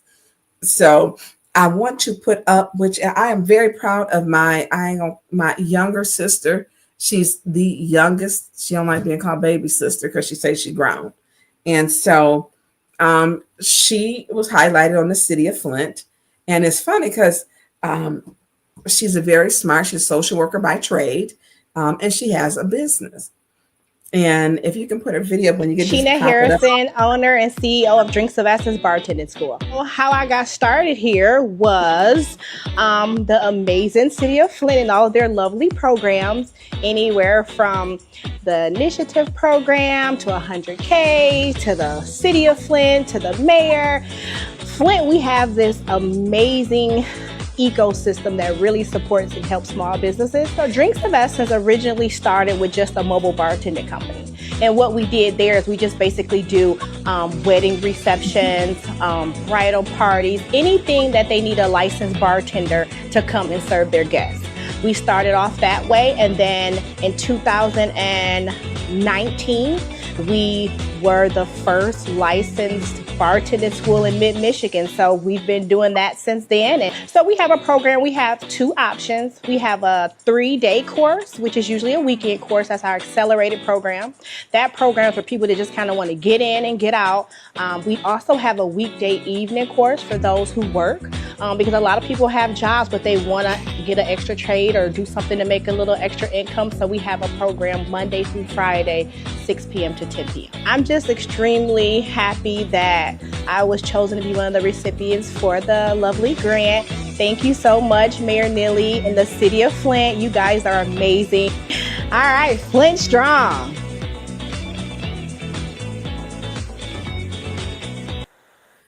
So that is my younger sister, and I am so very proud of her. So she decided to be an entrepreneur. I'm gonna tell you, we looked at a million when she was going through her logo signs, and we were in a text thread. I hate text threads, y'all. And it was always ding, ding, ding, ding, ding. I woke up one morning, it was like 132. I'm like, did y'all sleep? So she has a bartending school downtown. She's a social worker by trade, graduate of Oakland University. And she is just, I'm very proud of her. So I do want to move on down the road. So Christopher Sims, I saw your question. The answer is no. She don't try the impropriety. No. She don't talk about her money. And look, you can't be your own fifth votes according to the federal government. It's unethical. You can't vote to give yourself money. You can't. So let's put up the St. Mark's video, because people who keep saying, oh, well, these people are just don't want to work. Yeah, it is mostly seniors out there. And that line was right. This wasn't today's. This one was last week. So you can put that Morning, everybody. Listen, the need is real. So I ran out of flyers. I'm at St. Mark's Church. The need is definitely bigger than my number of flyers. So the line has stayed wrapped around the corner all the way to King's School, as you can see. These are some difficult times, but listen, the public is supporting.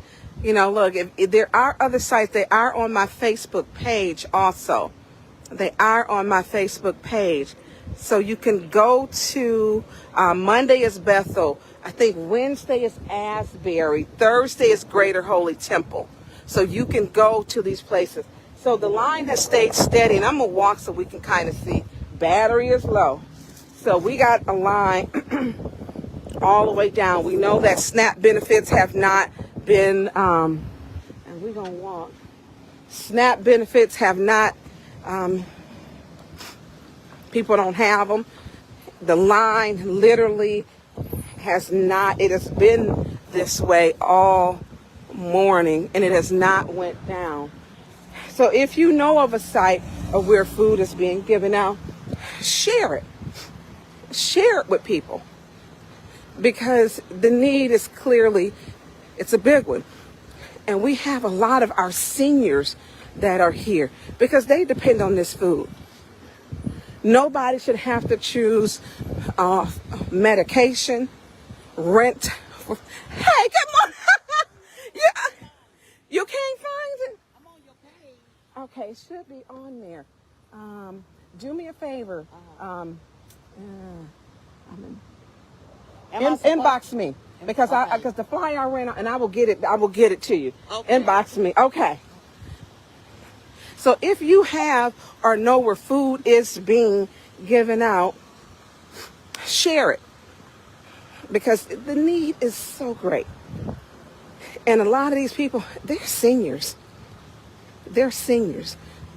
To have to choose between food and medication is not a choice nobody should have to take or make.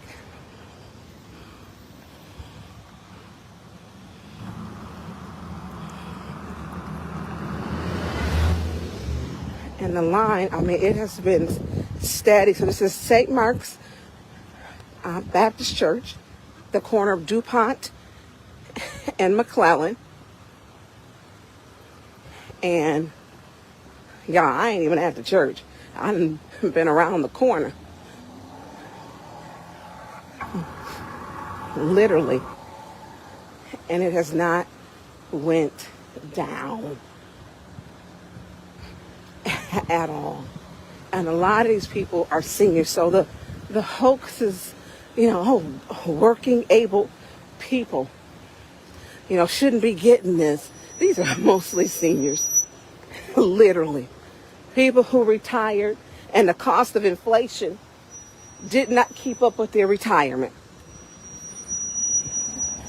Cost of medical outpaced their retirement.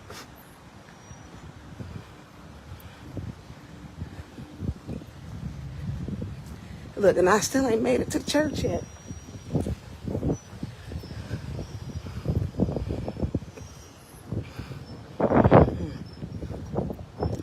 This is sad. So there are other locations giving out food. I'm suggesting you get there early for the help centers. I will put it back up on my Facebook page. Monday is Bethel. Get there early on Ballinger. You got Asbury on Wednesday. You have Greater Holy Temple on Thursday. And then there are some other ones. But get there early. Since we don't know how long people in this community in the U.S. will not have SNAP benefits, it is a reality that there is a need.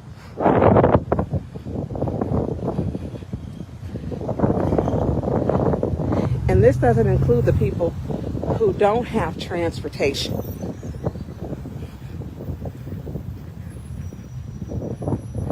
And then there's the volunteers. It's all the way back down to the school. A ton.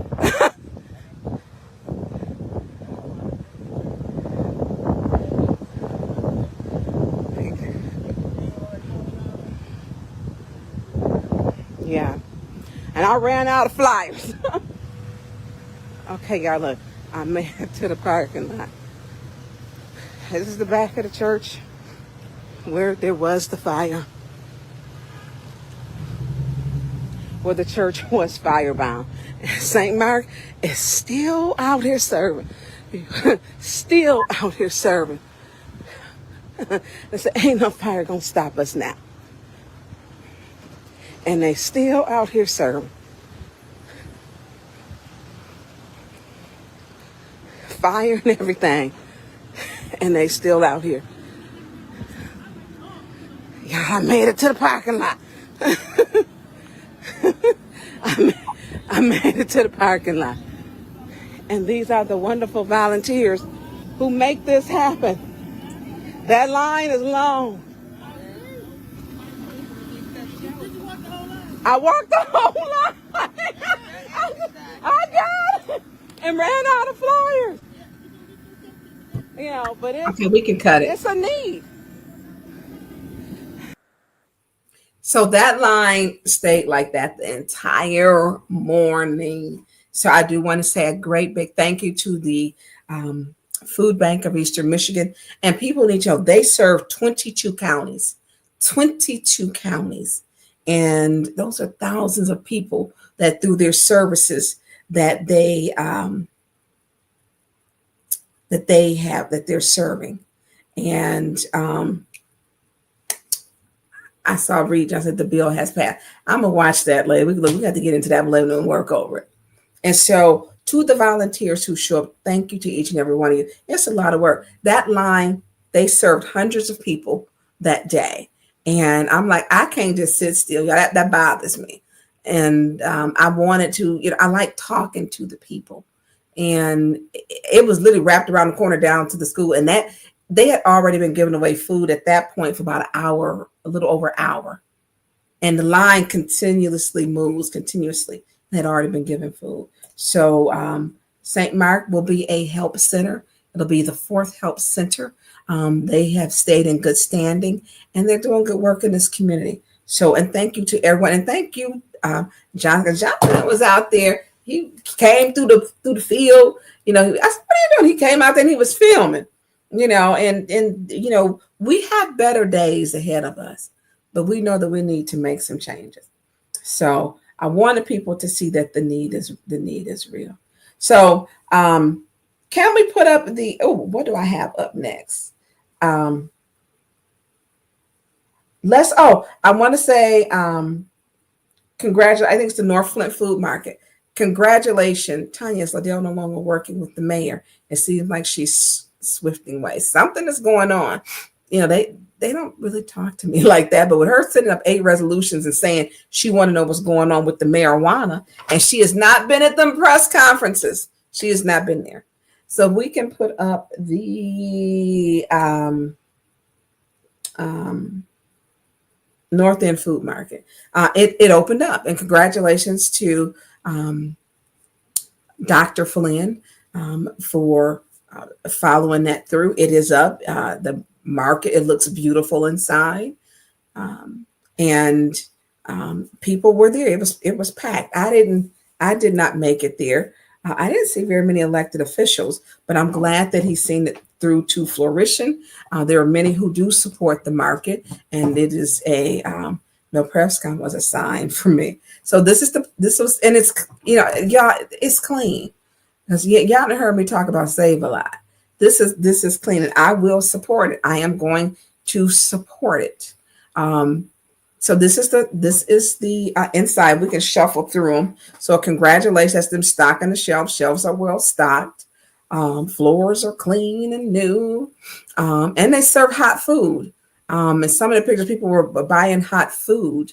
And so congratulations to finally to the North End Flint Food Market for being able to have it up running, and their doors officially open today with a ribbon cutting. So that is to be it is a congratulatory moment for this community. And it's been a lot. It's been a lot with this market. I did state very clear that when I did, and I'm being very transparent, they're gonna, in the time that they're actually open, they're gonna have some difficult times. I literally had met with Ridgeway, and that's when he told me he was going to give 1.5 million, and I was asking for the 300,000. He did state that they did a forensic audit on that.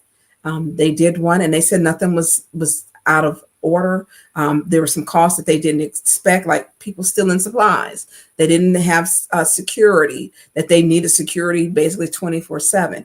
And so that they did state that they did one, and that's why the Mott Foundation did give an additional 1.5 million. But it's going to be some little tougher times because we know with the tariffs now that have passed, and then we also know that with the SNAP benefits, and any business, it takes a while to get established. Maria Carter said, "How long do you think it will take for them to come back and ask for more funding?" There's some things, let me tell you this, Maria, they're open. I am not opposed to offering it to them now. It is something that Councilman Mays supported. He wanted to give them 600,000.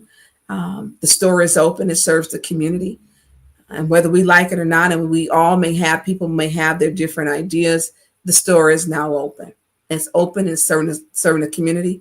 And I was told, there were no improprieties, that they had everything. On the forensic audit covers every aspect with accounting to make sure every fund dollar penny was spent appropriately and into the right categories.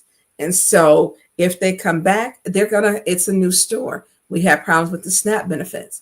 I'm going to tell you, I will more than likely vote. I'm going to vote on that because this store is open. And it's serving a food desert community. People go to different stores for different reasons or whatever. It's clean. I wish Save-A-Lot was clean. I'm gonna say we appropriate money that we don't ever see. This is something that we can see, and it's employing 40 people. I did not beforehand. It is now open, and that was, it is expected when speaking with individuals that it's new, it's going to need some help. No one anticipated we'd have the problems with our economy right now. Nobody anticipated that. And I don't want to see it closed. I don't have a point to prove with that. My ward is saying, hey, it's open. We want a clean store. And yes, I want to go into Save-A-Lot and mop up that floor myself in the front. I do. And so it's open, and I'm encouraging people to support it. I have not been there, but this was a project that the late Councilman Eric Mays supported, as he was saying, in the infancy stage. And he did. He supported that, and I'm going to support it. So I know some of them had memberships. I know that I don't know what amount. I'm going to have a conversation probably with Dr. Flynn, or his person never called me, actually. The gentleman who's running the store, he opens up food co-ops, and I like a clean store. I don't know what the prices look like. Haven't been in there. Have not been in there. So make sure when they tell my story, right, tomorrow, the day after, yes, Tanya Burns said the store is open. She's supporting it. I do know the other people, some of my colleagues have got memberships and they don't want to rescind theirs. I get that. The store is open. This was Councilman Mays's, this was his baby. He was proud of this. So they can take that and run with it, whatever it is. People in my ward are fine with it. I'm fine with it. I'm going to support it. I know we got tariffs, other issues that are happening in our country. And so there's going to be a couple of talks to see, what we can do. So this might be, we will probably just be at 5 votes. Judy has sworn when it comes to the north side, she picked this apart. You know, the popcorn maker, the pineapple cutter, and they have fresh cooked food in there. You know, they do. And so Bird the Baby put why. I don't know what the why would be. They said on the news that the store will have monthly fees like Sam's Club. I think it's a higher rate, or if you get a membership. I think because I know Councilman Winfrey Carter and Councilman Jarrett both have memberships. Liddell had one and Leon had one, but they rescinded theirs. So pricing is going to be an issue because they're not a big box store. So there's still some, 254 membership. So there's still, there's still going to be some questions. So I'm not going to speak. It's open and it's a beautiful store. It is a beautiful store. Moving past that.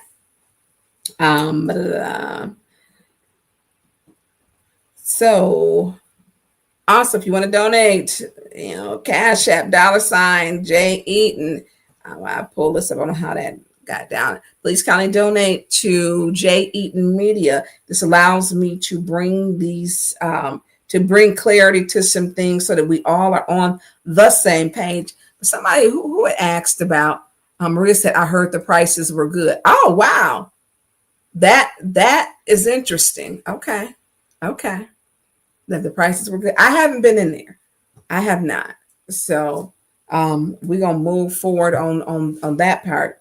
I wish them the best of luck. Anytime we do economic development, people know that you can leave that up when I'm talking. I worked in economic development for the city, that we need to have a buy-in because there are seniors who don't want to go that far. I mean, they have a lot of convenience. They have an ATM machinist right there. They have the food. Someone needs to save. I have complained to Save a Lot. That store, it used to be Hamity back in the day. And I think there was a Kroger afterward. But when it was Hamity and I was a kid, it was clean. And Hamity kept their stores up. Yes, thank you, Katie. Say, y'all hit that like button. Hit that like button. Push it out.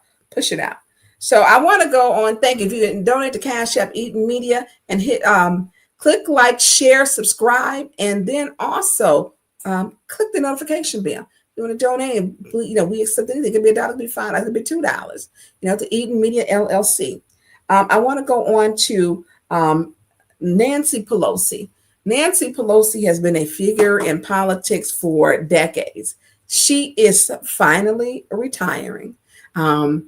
There was this one where she came out the White House where she had her sunglasses on, and it was like a fire. This is when Trump's his first term. And when she came back, he was the president. I just love her shade. This had to be the shadiest clap. And I believe she ripped up the paper too. But that little side, it was the shadiest clap. She is retiring after 40 years. I think she's in her 80s. She has earned her retirement. She deserves it. She's going to be, but that clap was priced.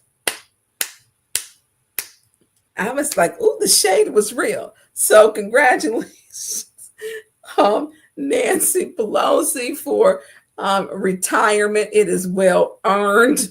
And bringing in new talent. You should always be preparing your seat, if it's elected, to replace it with someone younger and not staying there to where you're just not effective. She is leaving, and there's some wonderful people and younger people, and especially some of the younger women that are in there. So congratulations to the shadiest hand clap ever.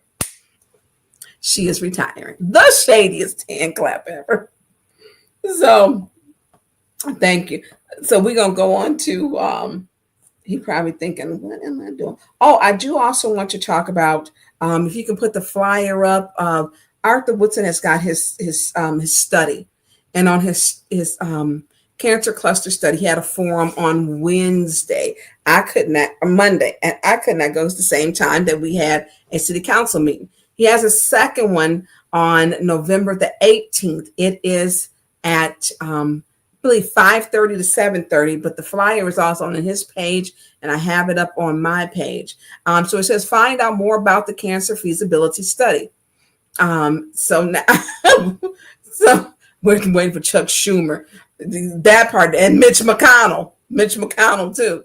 And if you can support him in this on November the 18th, it is 5:30 to 7:30. The flyer is on his page. He had his information up. Please support him. This is well worth it. And he has had family members who died of cancer. So asking you to support him November the 18th. Put it in your calendar. Show up for something that's important. You know, we have to start showing up, because if we don't, we end up with these people in office who could care less about us. So find out more about the cancer feasibility study. It'll be November the 18th, and the flyer is on his page, and it's in mine, but I'll put it back up. So asking you to support that. He's worked really hard on this cancer cluster study, very hard on it. So let's go on. So some of the topics, which is real quick, and then we're going to do the official Flint City Council live. No, let's do the official Flint City Council stream, because y'all were asking what was going on. I'm living it just like y'all. So if we can put that up at the 2:49 and 30. And y'all, we're going to listen to this together, because I was shocked like y'all. So let's do this. They're stating that they have to follow whatever this contract is to the T, and which means the price went from 1,000 to 3,000. So instead of getting 25 trucks of food, they'll get 8. Yeah, and so I'm trying to figure out, where did this contract come in at? Because if that's the case, then Judy, it's not the same as like the help centers. Right. Yeah, and so, I mean, given the money, you know, it was supposed to go, and they have not gotten the money yet. They have not received the funds yet. And they're giving food to the community, and especially in this time of need. So we need some clarity on this, and until that gets fixed, Asbury is going to be in the same boat. Because our resolution read one thing, but then there was a supplemental contract, and they're stating that the city made up, and they're paying for their own trucks, not out of this money. From 1,000 to 3,000 is an exorbitant amount, an increase. And from 25 trucks to 3 trucks is a big difference. And so, I mean, and if it means, because the Asbury has a nonprofit, and so does St. Mark. So if we need to redo it to have them go to their own nonprofits, to where we're getting a bigger bang for the buck, because I'm not willing to lose that much money. It just doesn't make sense that a contract, through you, Madam Chair, Mr. Moore.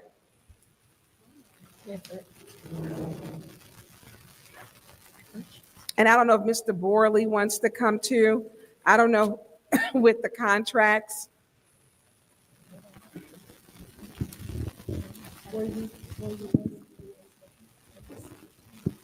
Yeah, I talked to her earlier though. Mr. Moore, how are you again? I spent most of the day at the dentist, but okay. Oh, I'm gonna make it quick then. And Mr. Borley, how are you? Good. So where does the contract come in? Because our resolution just said, give the 25,000. It didn't have stipulations on it. Now they're charging from 1,000 to 3,000 per food truck. So where did the contract come in at? The details of the contract, not something which I'm an expert on. The way the contract works is they can reimburse, or we will reimburse them for the costs that they have. We have to prove that they actually had the service provided before we can pay them. That's because we're using ARPA dollars for that. And they can submit one invoice a month. And the number of invoices that they submit to us, that's really up to them. They can either ask for reimbursement one time, or they can do that 10 times. It's So, just, or is it easier if because they haven't spent any of it? they haven't spent it, we haven't had I a mean, single they request. spent their own money because the We food haven't had bank, a request at this point. yeah, the food bank is saying it's a mess. So it'd be easier it would have been easier if we had to go to their nonprofit because they have a St. Mark Outreach Center because the price is cheaper. I mean, and it's going to food. Trust me, I've worked those lines. So, how do we, because if we can get 25 trucks as opposed to 8 trucks, it's just the math. Yeah, that's really up to the food bank. That's not something that's. Now food bank's saying it's the city, No, that they have a contract and they have to follow the contract to a T and that's true. They do have to follow. from the city. But in terms of the number of deliveries and how that works, I'm not an expert on that part of it, but I don't think we specify that much detail. There was, because they're struggling with it. All right.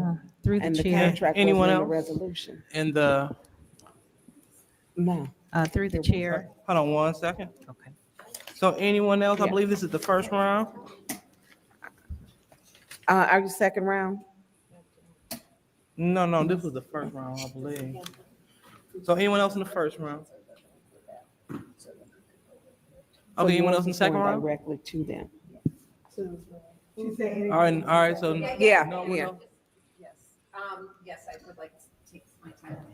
Actually, reading this resolution, which I had not read, I just knew that it was coming. It doesn't indicate that this money will, that it does not indicate that this money will be going through the food bank, so it can go directly to Asbury.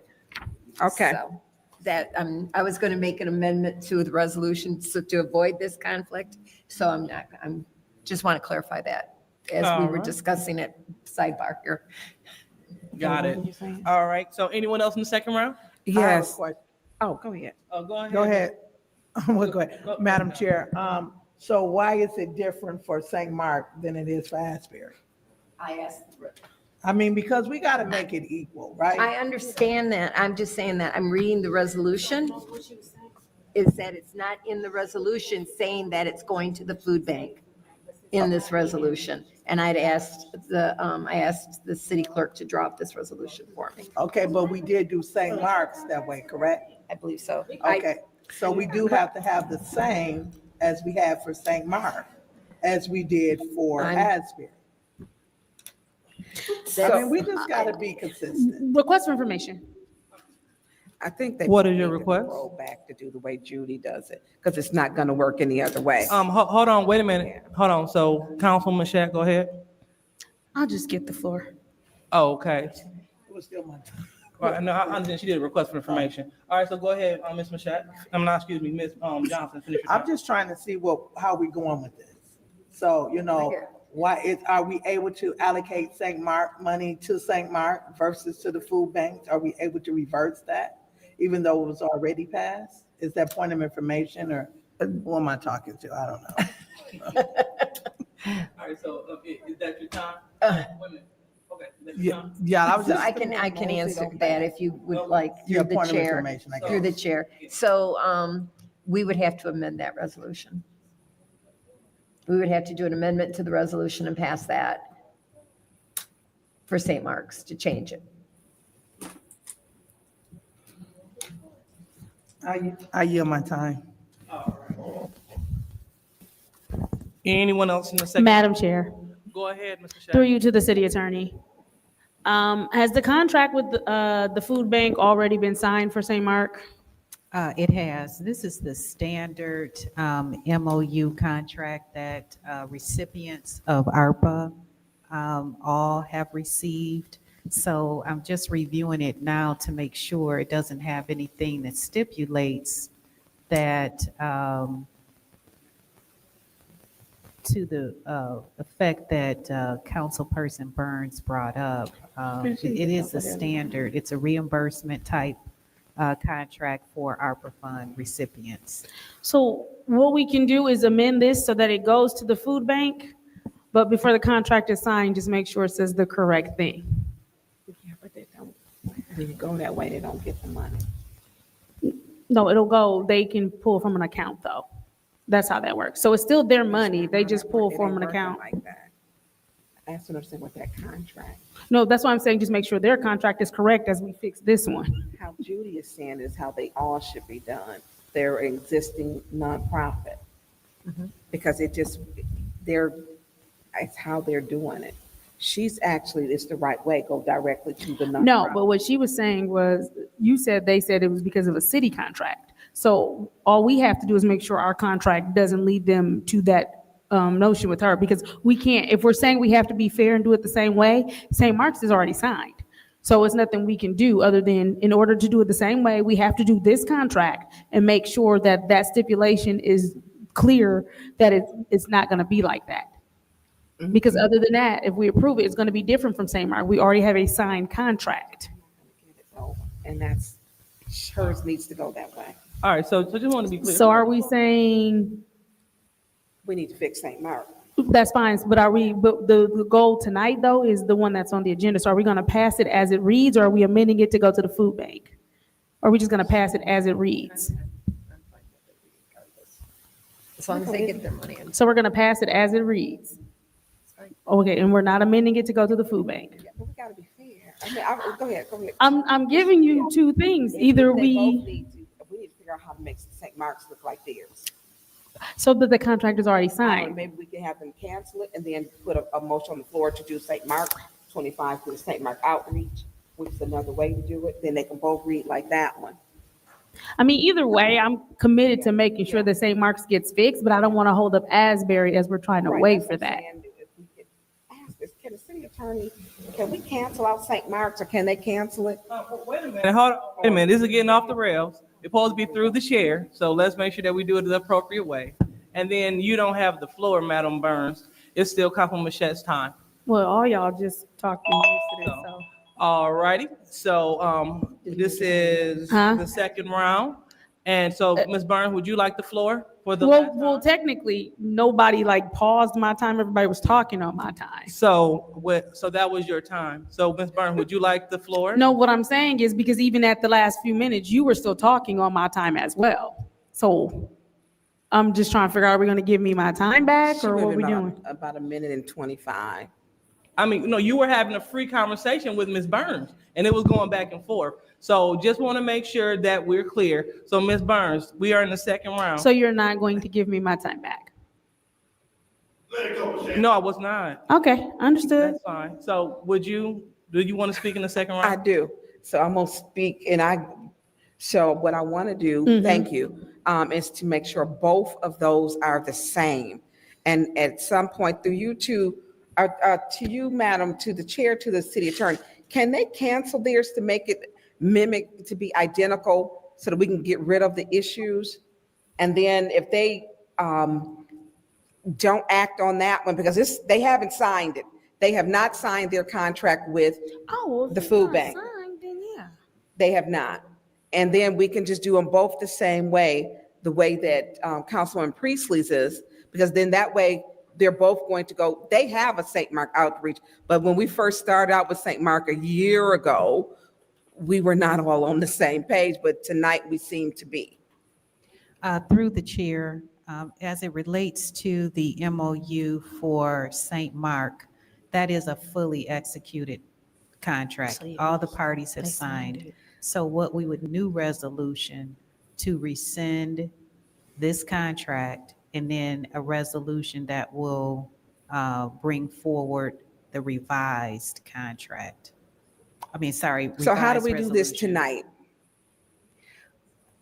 I don't know if you can do it tonight because council acts by resolution or. So if they're not going to act on that one, it's not, they're paying for it themselves. Well, under this contract, it says that the truck is $1,000 per truck. Yeah, they're not charging them that now. It's not. Okay. Is there a way though, if they're not executing the Ms. Mashat, contract, Ms. that we can Mashat, just you're out of ask? order. Ms. Mashat, let's do it in order. You have fun with that. No, I'm not having fun with that. Let's be in order. Everybody You else have has to fun do with it, you that. too. No, because as you said, you allowed us to go back and forth on my time, and now that she doesn't have a problem with it, you want to say something to me, but when we're going back and forth on my time, If we didn't stop Councilwoman it. Burns want, Councilwoman Burns? I mean, is it through her? What are we doing? She can do it through me. I'm fine. If we're gonna Thank you talk, very yes. much, Councilwoman Burns. Well, through the chair, let's be So, clear. is it a way, since we do have a contract where it's supposed to be $1,000, that we just have them execute the contract? Through the chair. Please keep our time going. Through the chair, it was not the cost in the contract. That was supplemental documents that the food bank, I believe, provided, and that's in the packet. Hold on a second. That's what they're in charge. So, yeah, so then can we, how do we do this? Through the chair, so. Do we put another motion on to give St. Mark 25,000, the same as Asbury? Well, then you would have 50,000, right? Well, Because we you've can have them already rescind, they're not awarded- gonna execute that when they haven't at all. Right, but see, the supplemental documents that came from the food bank says that it was $1,000 per truck. So that was from the food bank, and that's part of the supplemental documents that was attached to the contract that the city supplied. I'm gonna walk over there and show you something. Okay, but if you're trying to take some type of action tonight related to St. Mark, you need a resolution. Well, we can put a motion. All right, thank you so much, Madam Attorney. So anyone else in the second round? Yes, Madam Chair. Go ahead, Ms. Winfrey Carter. So, Madam Chair, through you to Attorney Gurley. So, Attorney Gurley, you're saying that in our contract, it says $1,000 for the cost of the truck, right? No, so our contract is our standard MOU that all ARPA recipients receive. It just has the boilerplate, tells them how the money has to be spent, things of that nature. The supplemental document that I'm referring to is from the food bank. And in it, it talks about how much each truck costs. And so that was attached to the standard contract that the city approved. So, and that supplemental contract says $1,000, right? Yeah, it's not that, Jerry, because they'll charge them fees and I'm everything else. asking her a question. The supplemental contract that you're referring to says $1,000. Well, it's not a contract, but it's a Or supplemental the document. supplemental document. Right, it says FBEM charges a shared maintenance fee of $1,000 for a semi-truck mobile distribution to St. Mark's for each mobile semi. Okay, so it's obvious that they're not honoring that document, and they're charging St. Mark's $3,000 per truck. What can we do about that? They're charging them maintenance. Well, fee. I would need to see the documents, and we can at least reach out to the food bank and St. Mark and figure out what's going on. So can you repeat what you read from that document? That Sure. supplemental document? So let me get you the title. So this is the City of Flint Contract Development Packet. Its project name is St. Mark Community Outreach, care of the Food Bank. The contact person was Tiffany Piali. And it says FBEM charges a shared maintenance fee, $1,000 for semi-truck mobile distribution to St. Mark for each mobile semi. And for Okay, reference, with the cost of food storage and warehouse, that load would be approximately $14,500. So it said $1,000 per truck. so the food bank is not honoring what they said that they we're going to honor. That's the bottom line. So what can we do about that? Thank you, Madam Chair. All right, so seeing that we're in the second round, anyone else like to use their time? Was it- I did, and you know. All right, well, we'll go ahead. Madam Chair, Go ahead, Ms. Mashat. you were going to say something through you to the city attorney. Thank you. Through the chair to Councilperson Jerry Winfrey Carter and Councilperson Burns, if you could forward me some writing from the food bank or from St. Mark's that says that the cost has increased triple. You know, we can try to work with them and figure out what happened, but understand that this was approved, I think, back in September. So I'm not sure if there's been a major price increase, but forward the information to me. All right, thank you. All right, so Thank then you. in the interim, what we can do, again, if y'all are not comfortable, the time is not going. If y'all are not comfortable with Hold on, the, Ms. Mashat, that's your time. This is the second round. So, that wasn't my time. The time wasn't even going. no, we were in the second round. Correct. And you spoke and you used up your 3 minutes. I didn't use up 3 minutes. I literally just asked her one question. Listen to what I'm telling you. When you were going back and forth with Ms. Burns, it was the second round. That was the first round. It was the second Madam round. Chair. Ms. Johnson said it was the second Madam round. You all were Chair. having a sidebar. It was the second round. Madam Chair, So go ahead, Ms. I'd like to can we put a motion on the floor to add another round, please? Absolutely. Thank you. Support. All right, so motion on the floor to add another round of 3 minutes. All right, so supported by Councilman Priestley. Roll call, Madam Clerk.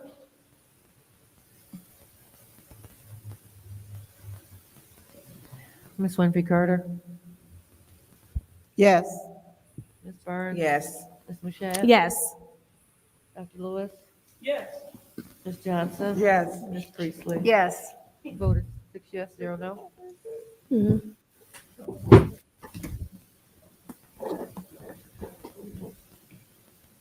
All right, so Ms. Mashat, go ahead, you want the floor? Did we do the roll call vote? Was it repeated?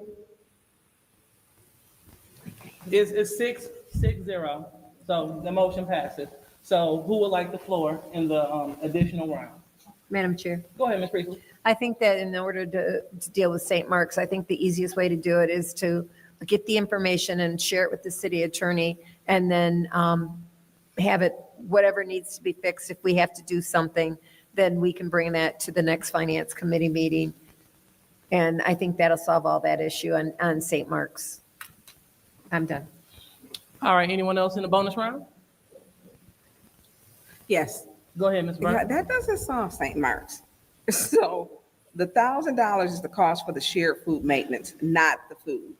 The food they're claiming is, I guess, supposed to be free, or however they work it out. So it's not, and then they're increasing. So that's not solving their problem at all. And so, Attorney Gurley, you said to send some, and that's what I'm gonna do.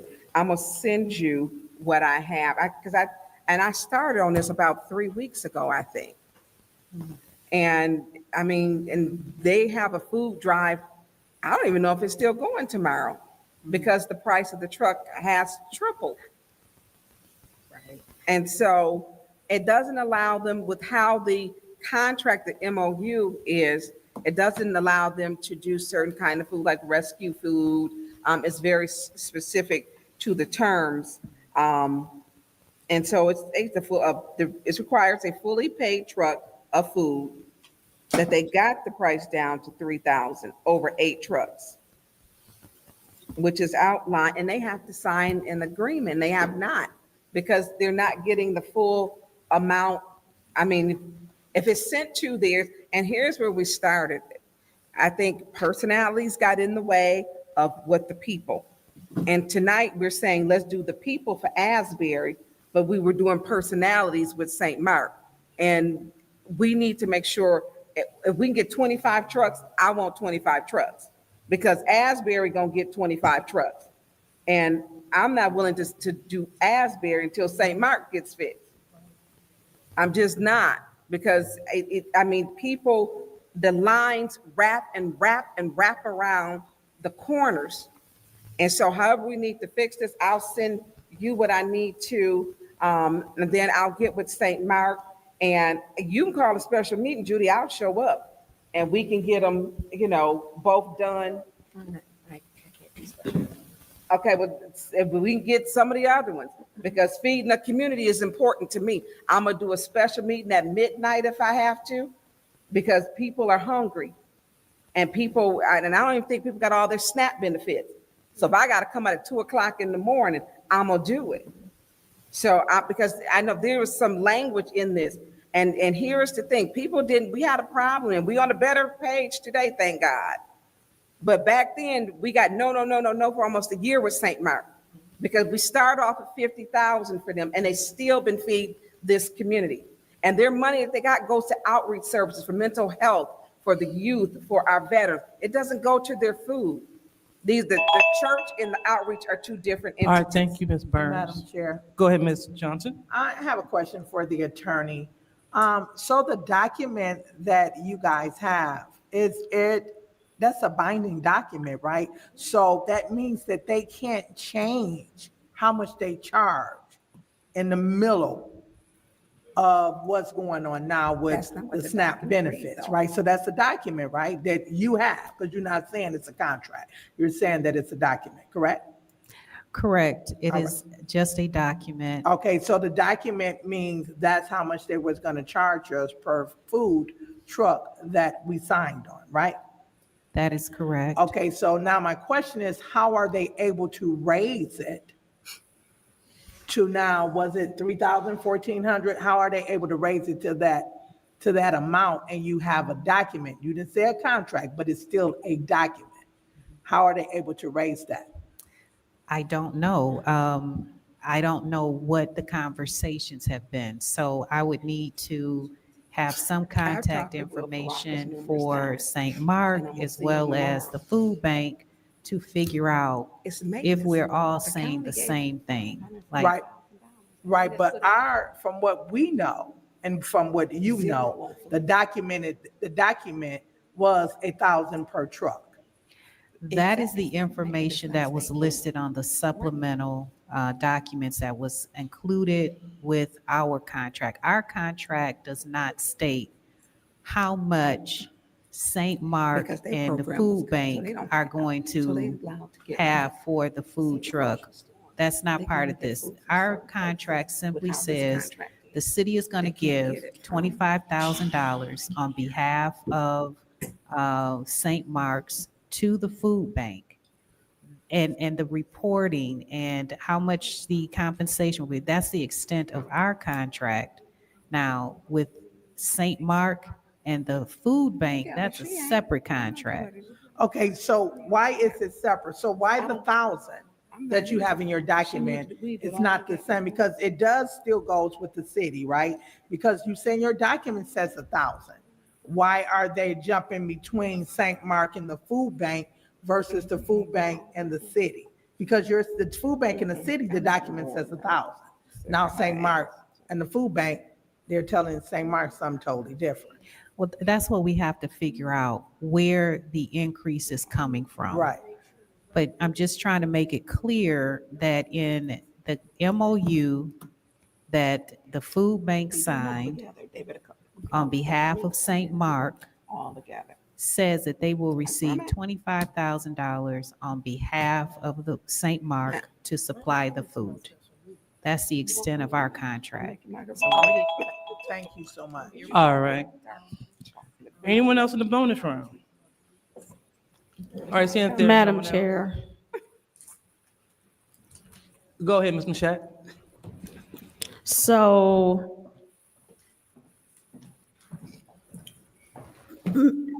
Madam Clerk, is there a way that, because what I don't want to do is make a motion tonight and then we not be able to rescind this contract. Are we going to be, through you, Madam Chair, through to the city attorney, are we going to be able to rescind this contract since it's something different from what we thought we were agreeing to? Allow the law department to look at exactly what has changed from the original contract that we signed with the food bank versus what is happening presently.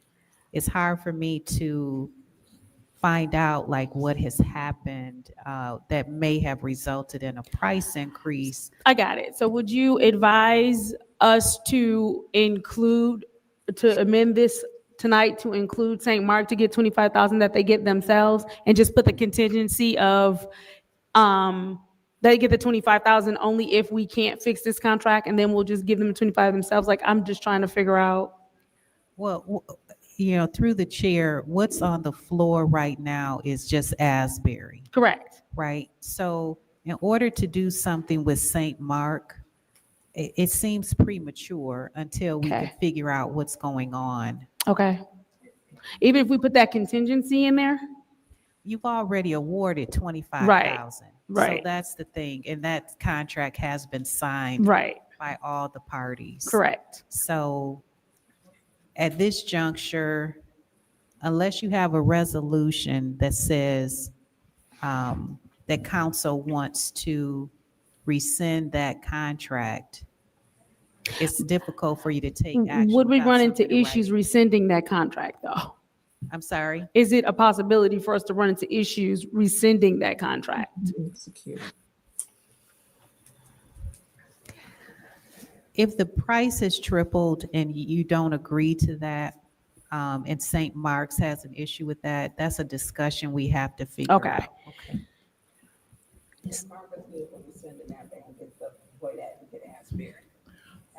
All right, that's your time, Councilwoman? But she was saying that she wants to look at it just to kind of see if there's something they can fix or have a conversation to mediate the situation.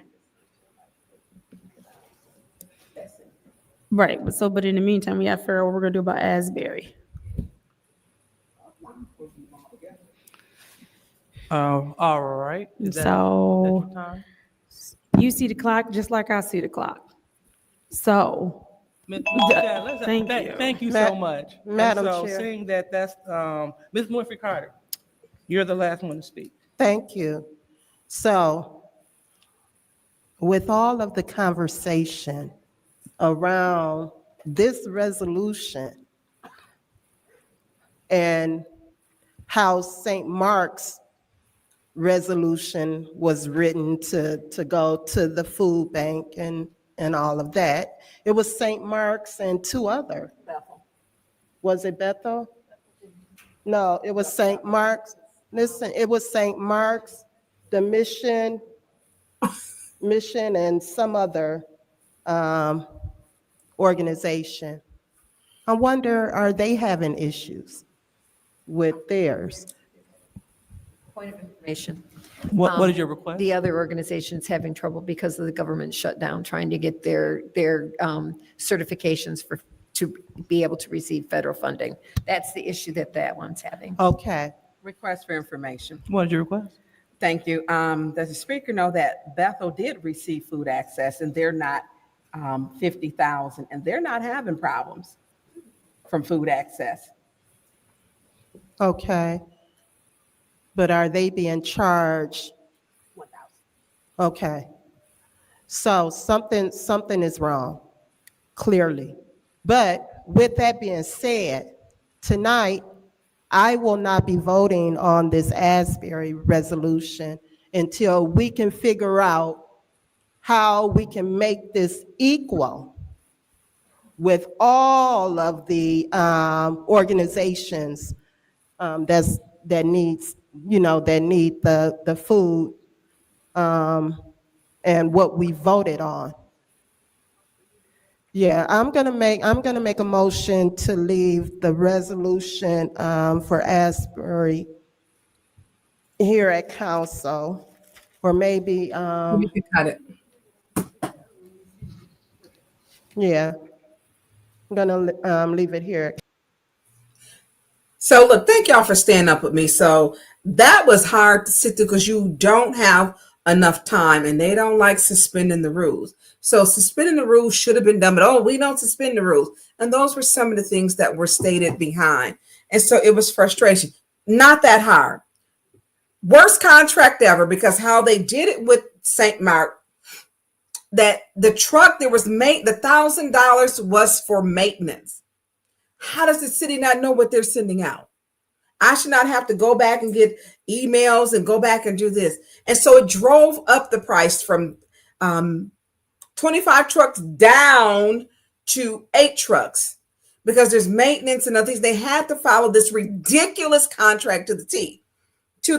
Because why? That group had put politics over people for over a year. And Judy wanted us just to vote on Asbury. I don't think so. She didn't go through committee with Asbury, and that's fine when we're talking about taking care of the community. But how you going to come on here and say, I'm going to plot mine down here and I want it to be passed? And I want to know how Compassion Center of Flint Eastside Compassion Center of Flint got money, and how did the Franklin, Michigan money? Because it didn't get it through council. So she went around the block to get hers. I'm not asleep at the wheel with that. And I'm not okay with that. And so St. Mark has to jump hurdles, swim through the Panama Canal, climb Mount Kilimanjaro, get a canoe, go through the Nile River, get on a camel, go through a whole dust storm to get $25,000. From 25 trucks down to 8 with this ridiculous. So here's what has to be done. Meeting with the food bank, and thank you to the people at the food bank. And I had to call my attorney to ask him, rescind the contract. It has not been fully executed. They have not acted on it. They didn't sign the supplemental one. Rescind it, reissue another one. Get Asbury. We all should eat. Asbury eats when St. Mark eats. We're not putting one side over another because they don't like. Judy don't even know why she don't like St. Mark. She don't even know. She was doing it because Liddell told her. She's loyal to Liddell and her nonsense. LaShawn, don't vote for them. Vote Jerry Winfrey Carter for president, because LaShawn was saying, it's not fair, Judy. Judy, it's not fair. Judy, it's not right. She was trying to rationalize with Judy. You ain't going to be able to do that. Trust me. And Judy don't be telling the truth. It's like they said that they voted for all the time. Liddell voted. She co-signed on Liddell's garbage that she had voted all the time for home repair. 20 million, 60 million, 10 million, 5 million was a no. And so they support each other with this garbage. The contract has to be rescinded, a new one executed, and St. Mark is in good standing. And it doesn't need to go to the food bank. But see, they put that on there to hurt the church. They put it on there to hurt the church. They don't need a fiduciary. And then you got Liddell whispering, well, they got money from Mott Foundation, and they also got money that they're getting from the state. They ain't got the money from the state yet. And thank you, Arthur Woodson, for your help with that, and Jasper Martis for helping Pastor Thompson with that, because Art he's an advocate. Now, I don't get along with him all the time. Y'all know I don't. But he's an advocate for what's right, except when he, dealing with me and don't know how to call me and be respectful. But he's passionate. He was passionate about Bethel. And so when you got this garbage going, because it's politics over people for them, they don't care. Remember Pastor Thompson came up there, she said, Kevin, just disrespectful. And she shouldn't be called Dr. Lewis. Her name is Council Member Lewis and them council chambers.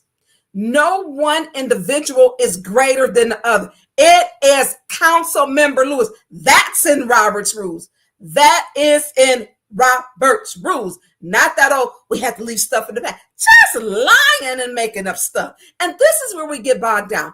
Feed the community. Feed Asbury. Feed the East Side. Asbury is a help center. And St. Mark now is a help center. What we should not be doing is giving out them bogus boxes of vouchers that they don't even know how they're giving them out. And the news exposed that. It was exposed through the news. And I'm quite sure Liddell probably tipped them off because they had quotes for her. So she's taking punches at the mayor. I'm quite sure she is, because we cannot use ARPA funds. It has to be voted on by council. But the thing is, they so worried about complicating, trying to keep St. Mark from the, y'all ain't stopping nothing that God got his hands on. They ain't got a dime from the truck. And guess what they've been doing? Still serving the community. And then when she counting, Liddell Lewis is counting St. Mark's pockets, along with Judy, counting St. Mark's pockets, she needs to stop, because she got a whole picture up there with a suspected arsonist. We need to ask her, do you know him? Do you know who he is? Because you're in a photo with him. But they're so worried about counting St. Mark's pockets. They ain't missed no food drive. Had a beautiful food drive today. God take care of those who take care of his people. But they sent it there. That was, and I know it was ridiculous. It was redundant and ridiculous. We send the contract. They haven't fully executed it. And then what they do is we put a new one on the floor. That is what I'm going to do. Say Mark is going to eat with Asbury, and both of them need to be higher, because now we got food problems. I haven't seen the news with the bill that passed, which I know that Sheena's probably going to be telling me. But when you count other people's pockets, and let me tell you about the church is separate from having the outreach. The outreach does mental health services. That has nothing to do with food. The outreach center does youth. That has nothing to do with the church.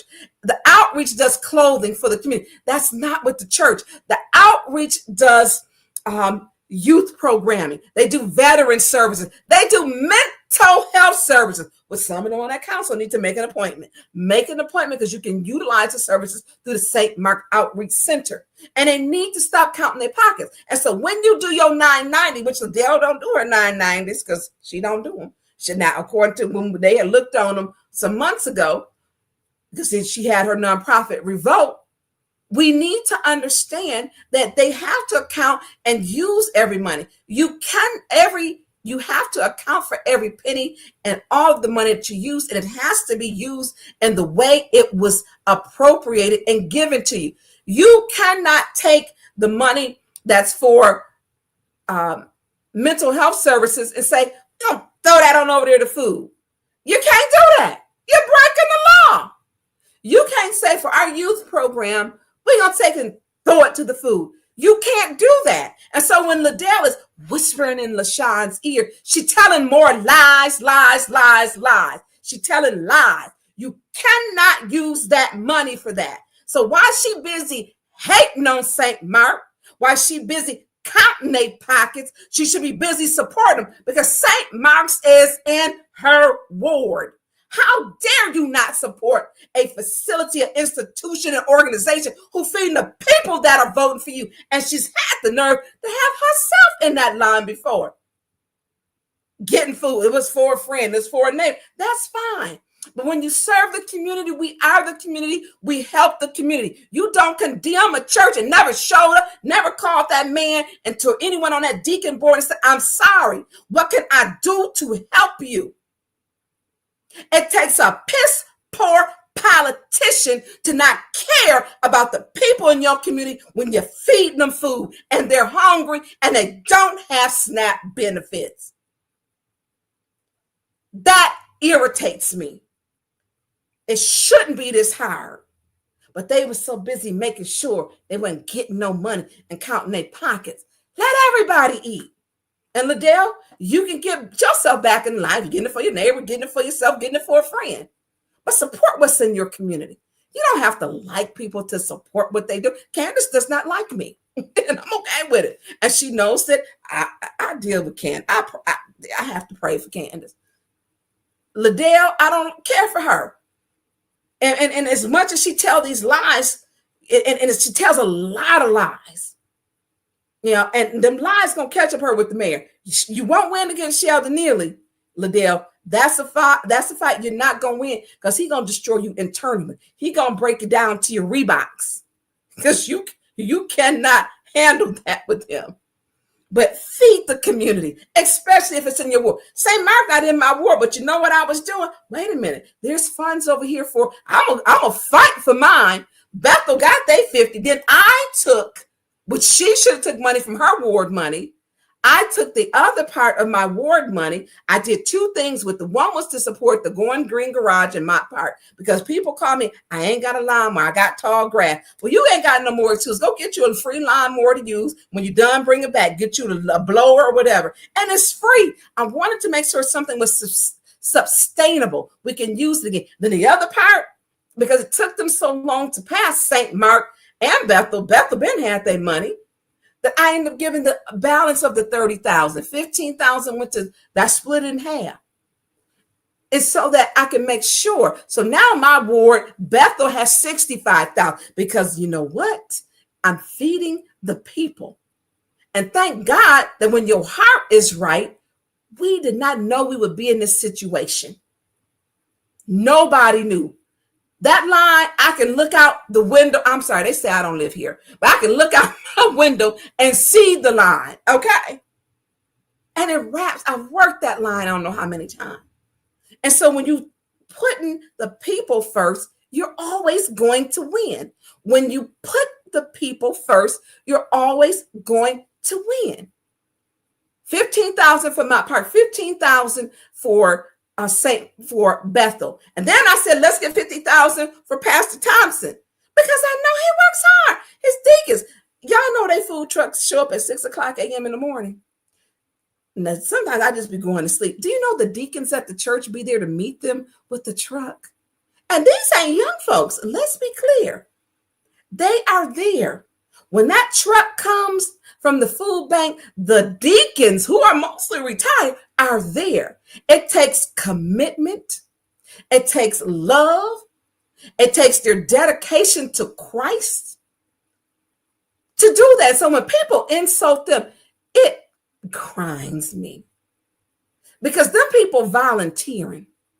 Because some people would not eat if it wasn't for Bethel, if it wasn't for St. Mark, if it wasn't for Asbury, if it wasn't for Greater Holy Temple, and if it wasn't for St. Luke's. And if I missed any of them, those are the ones. And so I'm saying to my colleagues, stop complicating the uncomplicated. Feed everybody. The little $30 voucher box. If you hungry, get a voucher box. You don't say select only if they SNAP benefits. How many working poor people do we have? If you're hungry with some good food, healthy food, feed your community. Let God bless you with something else. I done been there when they called me with St. Mark that the church was on fire. And I had some kind of virus. Didn't realize when I went home that night, y'all, I was sick for 32 days after that. 32 days after that. But when we talk about taking care of the community, you don't lose. But when you micromanage voucher boxes with 30 pounds of food, 30 pounds of food with the voucher, we're micromanaging, and you give the worst contract ever to St. Mark, and they have a problem. So we're in there in the meeting, and I was late to the meeting because I came from another meeting. And I said, you know what? I said, look, I don't want things. First, I'm not coming here to be combative. I'm coming here, and this is what the food bank, to be solution oriented. I don't believe in micromanaging. Y'all do food distribution. We're supposed to legislate. We need to make sure we feed the community.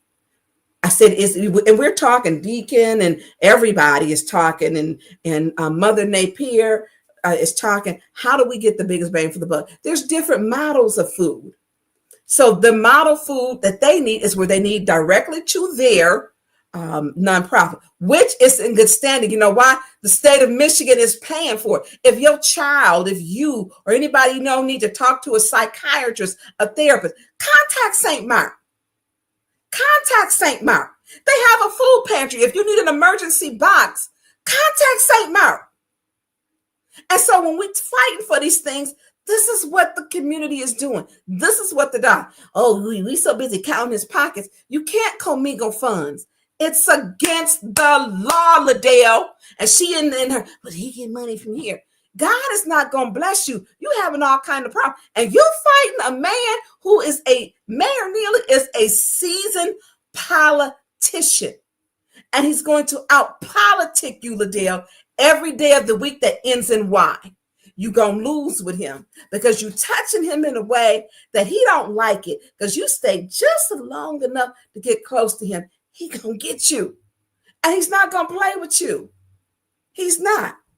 So when it comes to the community, we feed the community. I don't have to like you to feed. The voucher box was a good idea, but I say feed everybody and get a location. And we need logistics should have been done. Feeding them, that was his idea, or I don't know whose it was with the administration. But yes, we can do it, but feed everyone because there's the working poor. So that pissed me off. Counting the pie. Now he getting money. Like I said, it takes a piss poor politician who don't take care of their own ward and their own community. They're so busy counting the pockets of St. Mark that they need to stop, because God gonna keep on blessing them. He's gonna keep on blessing them. So we're gonna go on to so I don't know why we're gonna get onto this. They keep doing these polls. These are not my people with the polls. Not my tribe, I guess. I had no idea. Because don't nobody want to be polled. It'll make you nervous. It's HE double hockey sticks. So this is Flint Council meetings. This is polls. So this one was 4 months ago. So they did the polls. Tanya Burns, and I want to be clear, had nothing to do with this. But let me thank y'all who voted for me. Thank y'all. Please pick your favorite Flint City Council person. But they didn't put us all up there, because I know it would have been, my numbers wouldn't have been high like that. But, I appreciate, the people who vote. So option 1 was Liddell Lewis, the pocket counter, the penny pocket counter. 2 was me. Number 3 was Councilman Fife, Big Five. And option 4 was Candace Mushat. So Candace had 3%. Dennis had 17%. Liddell had 6%. And I had 73%. This was not my poll. This is out of 400 and something people that did this poll. So thank you. I don't make money here, y'all, because they talk about my water bill, but I'm making payments to catch up. We don't make money, but what I do is make do. I don't make money. This is the poorest job I've ever been paid, but I love what I do to be around the people. And in that part, I am richly blessed. I love what I do for the people. I love it. I love working with the people and saying, how can we fix this and how can we come together? That part I love. And so out of 403 votes is what it is. I was surprised. I was surprised, but I'm thankful for those who voted for me. Then there was a secondary one. And I don't know where these people getting their information from. And I didn't even send that one to you, Jonathan. I'm going to send it to you because I don't know who think that they know me better than me. But when I will announce it, whatever I'm doing, if I'm doing, because I'm going to tell you something. If you think that we don't leave that council meeting and be tired, there's a PTSD before and there's a PTSD day afterwards, because we dealing with some people that are different. So they did a poll on Mickey and Winters. The nightly nip comes on Monday through Friday at 6:00. Sometimes they may be a little late, but and I do watch it if I'm available. I honestly do. And so they did a poll. These are and they did polls that whole Friday, I believe. They did polls. And they put me in about 4 of the polls, which I think I should be polled up. Y'all need to do some other people in the polls now. So I want to say this, that when I just gave you 2 of the polls, if I run for something else, I'm a first talker with my children. That's the first thing. So first when it says, do you think Tanya will run for mayor? I'm going to tell you this. I left my ward better than I found it. I worked hard. I'm not supposed to, you're not supposed to be in this role for 15 years. That's not where I take my guys. When God tell me I should do something else, then I'm going to do it. And I have not had the conversation with my kids or my parents. And I'm being honest with you, I'm going to tell y'all, My dad, I got two bonus dads. My dad my one dad was like, whatever you do, I support you, baby. When I ran for council, my other dad, who I grew up in the house and I loved them both. And when I told him I was running for city council, oh my God, I remember sitting, and he was in the family room, I'm in the kitchen, and he was just like, baby, I don't want you to run. Politicians are just, you're going to be a politician. And I want you to, to go back to school. And, I want you to do this. And I really prayed over my decision. I'm being honest with y'all, because I lost a couple of races, and then I had to go to court over when I ran for state rep, because Sheldon Neely, Mayor Neely, did some dirty stuff to keep me off. He made a deal and kept me off. And I mean, I sucked it up. I kept moving. And so he told me he was angry with me, and he told me, I don't want you to run. My mother told me she did not ever want me to run. She did. She says, it's just awful. Flint politics are terrible. You've been through so much, and your kids are going to be grown, and I would like to see you do something else. And these are the conversations. Y'all know me and my mom and my daddy would be on the phone 2, 3, 4 o'clock in the morning. My mama called me at 2:30. Hey, you sleep? I'd be like, Mom, why is you up? You not sleep anyway. And we will talk. And that's what we do. I don't have the same thing with my dad. And so when people say these things, I did not do this for the money, because they have dragged me by saying my water bill has went down. Is it completely paid off? No, but Lord knows I'm working on it. I'm a work in progress. And so they they're counting my pockets. And Liddell loves to count people's pockets. I went through some things. I went through some health things. Just finished the health thing. But Lord knows, look, you got your girl right now. Got me right. But when people say, I'm going to tell my children first. So it ain't nobody, until you hear it from Tanya Burns out her mouth, it ain't no 100%. It ain't 75. Because I'm going to tell everybody.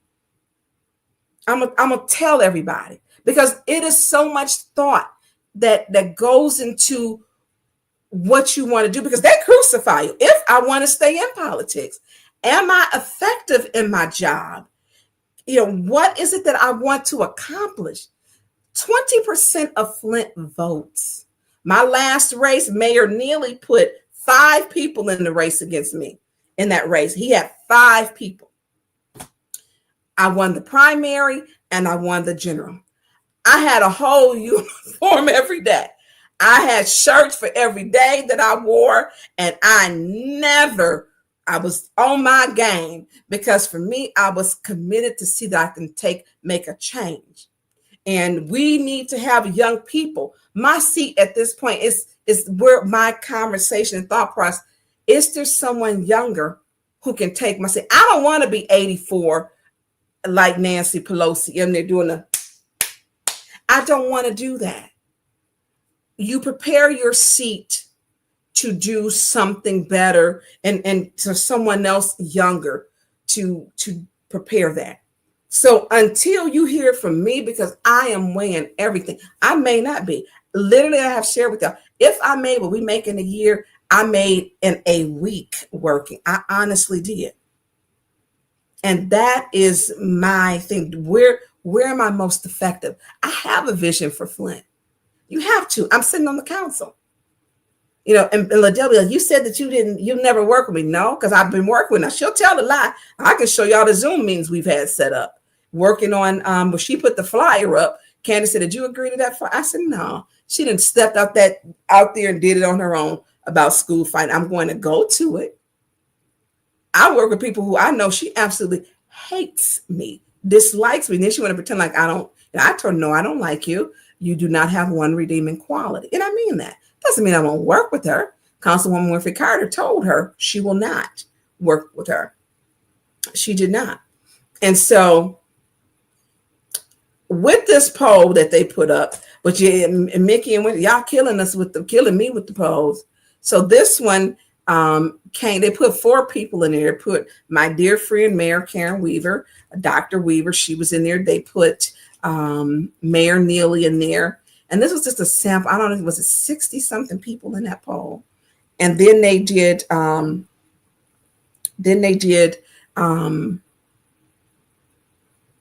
um, Commissioner Del Rico Lloyd, and then they did me. So Mayor Neely came in at 5%.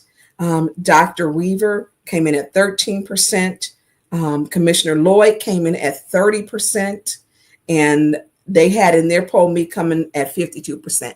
I'm quite sure they didn't think that poll would be like that. I'm quite sure. But, my heart doesn't change for the people. I understand we got to clean the city up. My fight doesn't change, whatever I do. Even if I don't stay in politics, my fight doesn't change. I'm going to still be committed. If I decide to run for something else, and I'm not running, I think Winter said, why Sears the commissioner? Girl, stop being shady. You know I'm not running for no commissioner. You know that. Stop playing with me. I'm not doing that. I respect our commissioners, absolutely. I do, and I support all of them, and I have a good relationship. As a matter of fact, even Shoemaker, me and Shoemaker had to sue the county clerk at the same time. He's a Republican. You work with who you can. So my thing is this, unless you hear it from me, and I will tell everybody, because it's a thought process when you go back and forth and back and forth. I don't know what I'm going to do. I don't, because they crucify you when you run. I don't know if they can crucify me no more. I didn't know Leon had been stalking me since 2021 about everything I do, because my house was on his computer.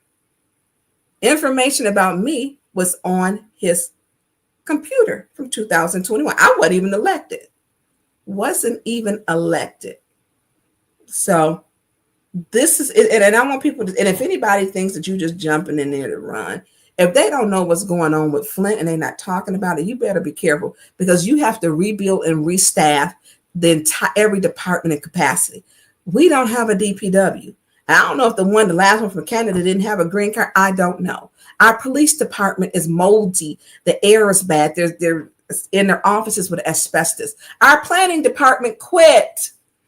They asked, I believe, Tyler to stay another 30 days. He was supposed to be done at the end of October. Our deputy director quit. Our director quit. And then other people have been following. We have lost so many people in our department that it is sad. So you have to rebuild. Sad part is when you talk about how do you, I'm able to work with people behind. I'm very good at working behind the scenes to get stuff done. And when Mr. Peachy comes up there, 6 Ward, get everything done in her Warren house to get streets paved. She got development going on and she got sidewalks fixed. Mr. Peachy, I literally work my ass off because I care. It's never about the money. We have a 5-year term. It was not about the money. It was not then, because I was able to do some things. But now it's difficult, because if a council it'll say part-time, it is a full-time job.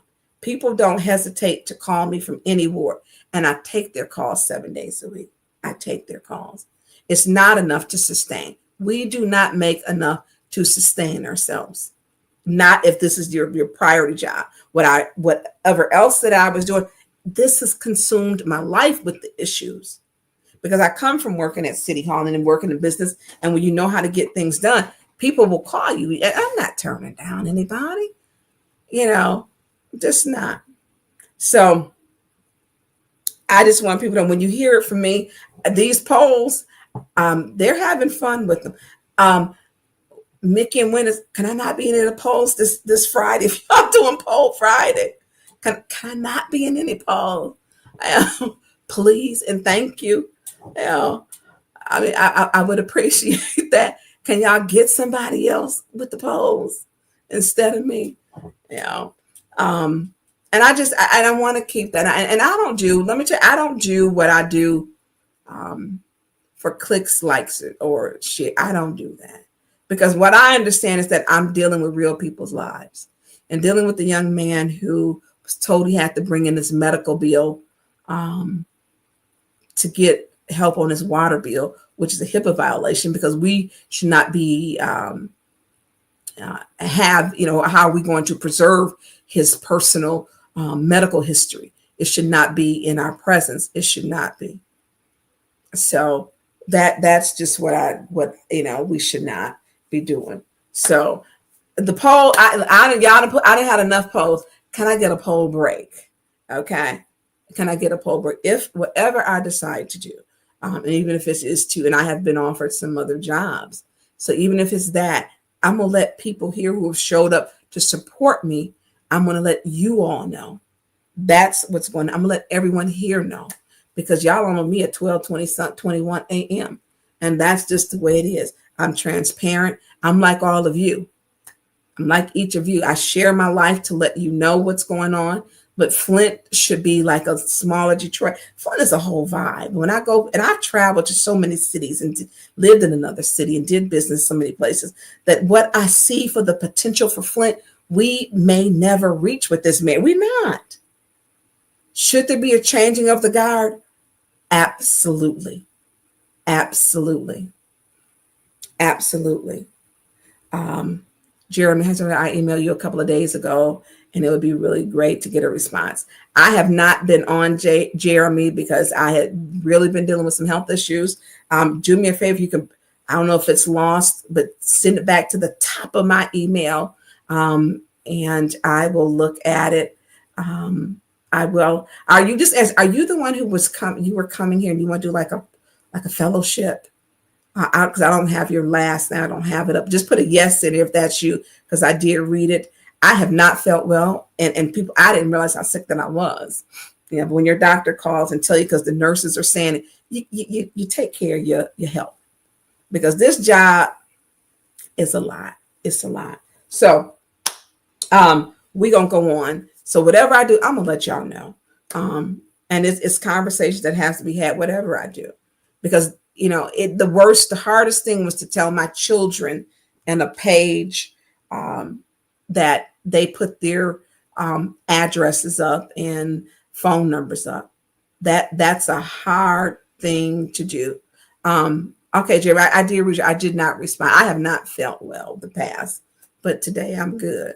But send it back to the top, please. So when as a mom, you have to tell them you put your address, they put your phone number down, they did this. And then for my daughter to be called a monkey, okay, a monkey, then Liddell wants to state, and she shared it, liked it. And I believe she was the person who was that fake page, Linda Pendleton. But she somehow gets offended someone says something. So it's really hard to subject your family back through that. But my kids are strong and they're tough. And that part is true. They're my family is wonderful, have wonderful children. And so that part, when she did that and shared it, it's like she was sending to the pastors. I had to put those fake posts back up. Or she sent to Pastor Harris that look, Pastor Harris, she's talking about me. And it was a whole lie. I said, no, and what Liddell Lewis did, because she is a liar, is altered my post, called the pastor, unconcerned pastor head of Pastor Harris, sent him a text of a fake post that Liddell created to discredit me. I said, Pastor Harris, I didn't do that. He says, I didn't think that you would. I said, I didn't do that. I said, she lied. She lied. She created a fake post, and that's what lied to. She does nasty stuff. But let's ask her, can she identify that guy she was with, and was he the arsonist? How about that? I just hope that your fingerprints went on that bag, that garbage bag, or those trash, or those gasoline cans. So we're going to move on. So I hope that they leave me out of post this Friday. I hope they do. And I want to get the record straight for this. I have never, any woman or even male who has, let me come over the top up, needed help, you don't have to ask me. I have never not helped anyone. And people, I got some emails, I got some inboxes. I received some inboxes, and I want this to be very, and I had this conversation with Winters. She never told me, never, that she had issues. I was very open with my story. I shared it here. She never told me. She never told me. And some of the people she was around, I asked them, because when I was watching it, when you guys were watching it, and I was actually at an emergency meeting. I was at an emergency meeting about shooting up a house several times on Frank Street. My heart is sympathetic. So when people, for those who sent me the inbox of why did you help Kiki and not help her? She never told me. She never told me. She never told me because I would have helped her. And she did say, well, I never asked her for help. And then they sent me the clip. People sent me the clip. I didn't know. But my heart goes out. I had a conversation with her. You know, what you have to do is believe people when it's happening. And my heart went out to her. I did not know. And there was no way that I would know. There was no way. It's not, her and I were not, when Mayor Weaver was running, I did not attend functions with them purposely because I didn't want to have to go back through anything. So what I did was if there was something they were going to, they did a lot of great things. I did not go because I did not want to, in our campaign with Mayor Neely, I don't do the mess. And for me, I kept to myself. I'm like, no, y'all go, y'all have a good time. So y'all can quit inboxing me and ask me why I didn't help. I didn't know. And it didn't, anytime she called and asked me for help, I helped. And she wasn't even speaking to me. I don't have a feud with her. I don't have a feud with her. I do not have a rivalry with her. I don't have one. She called and asked me when the car ran into the, I didn't think I was elected then, and to the on Flushing Road to the apartments, you know, and she couldn't get 911 or anyone. I helped. If she asked me for help, I'm going to help. And it's like I'm gonna help Kiki. I didn't know Kiki. Kiki sent me an email, 2 emails. I didn't know who it came from. And I helped. If I can help, I'm gonna get you the help that you need. I'm gonna do what I can to help. And so I don't want people to compare Winters to Kiki because it's not the same. She didn't tell me. When she went to that podium, which cost me money with an attorney, because she filed police reports on me. She filed them on me that came back to say that the statements were untrue. That cost me money. And we were at a space, and I don't know why this is being dug back up. I haven't finished watching that entire episode. My heart goes out to her. People get, you know, I don't want that to happen to anybody because I've been through it. I don't want it to happen to anybody. If I can help you, whether you like me or not, I'm going to help you. So y'all can please stop inboxing me. I'm not doing no sit down because I'm not doing anything for likes or clicks. I don't have a rivalry. I wish the best for her. She has beautiful girls. I think she's a wonderful mom. And I'm not doing that. If it's something that is not going to, I'm not allowing people to take me back to something that God delivered me from. I'm not doing it. I'm not allowing people to take me back to something that God delivered me from. I'm not. I said my piece. I had to get an attorney. I was cooperative with the Michigan State Police. And I think I put up at a point, I think I put up the papers. So I just don't want people to, please, I wish her I think she's very talented. I think she's very good at her podcasting. I mean, she's funny, you know, and she's able to keep a captive audience. And so y'all stop texting me and asking me. I'm not going to do a one-on-one sit down. I just don't, what is it going to accomplish? I just don't see it. We were never in the studio at the same time. We really just weren't. And I'm going to respect that part and I'm going to keep it moving. I'm not dealing with the craziness. I'm not. And I hope that we can finally lay this to rest, quit digging it up. And I don't care who it is. If I help Kiki, I definitely would have helped her 100%. I definitely would have helped. I would help anybody. Because when you decide to leave, and sometimes you don't know when you're leaving, you don't know what to do because you've been beaten down physically, mentally, spiritually, and financially. Sometimes you need help. You need somebody to talk to you. So y'all quit inboxing me. Please don't anymore. I'm done with it. You know, I am honestly done with it. So I didn't know. She never told me, period.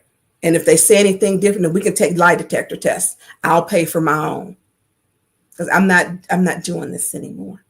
I've been through too much for something that was not my issue, and I do not have a rivalry. I have supported 810. I continue to. I like their morning show. I got a chance to watch. I listened to it, and I like their nightly nip.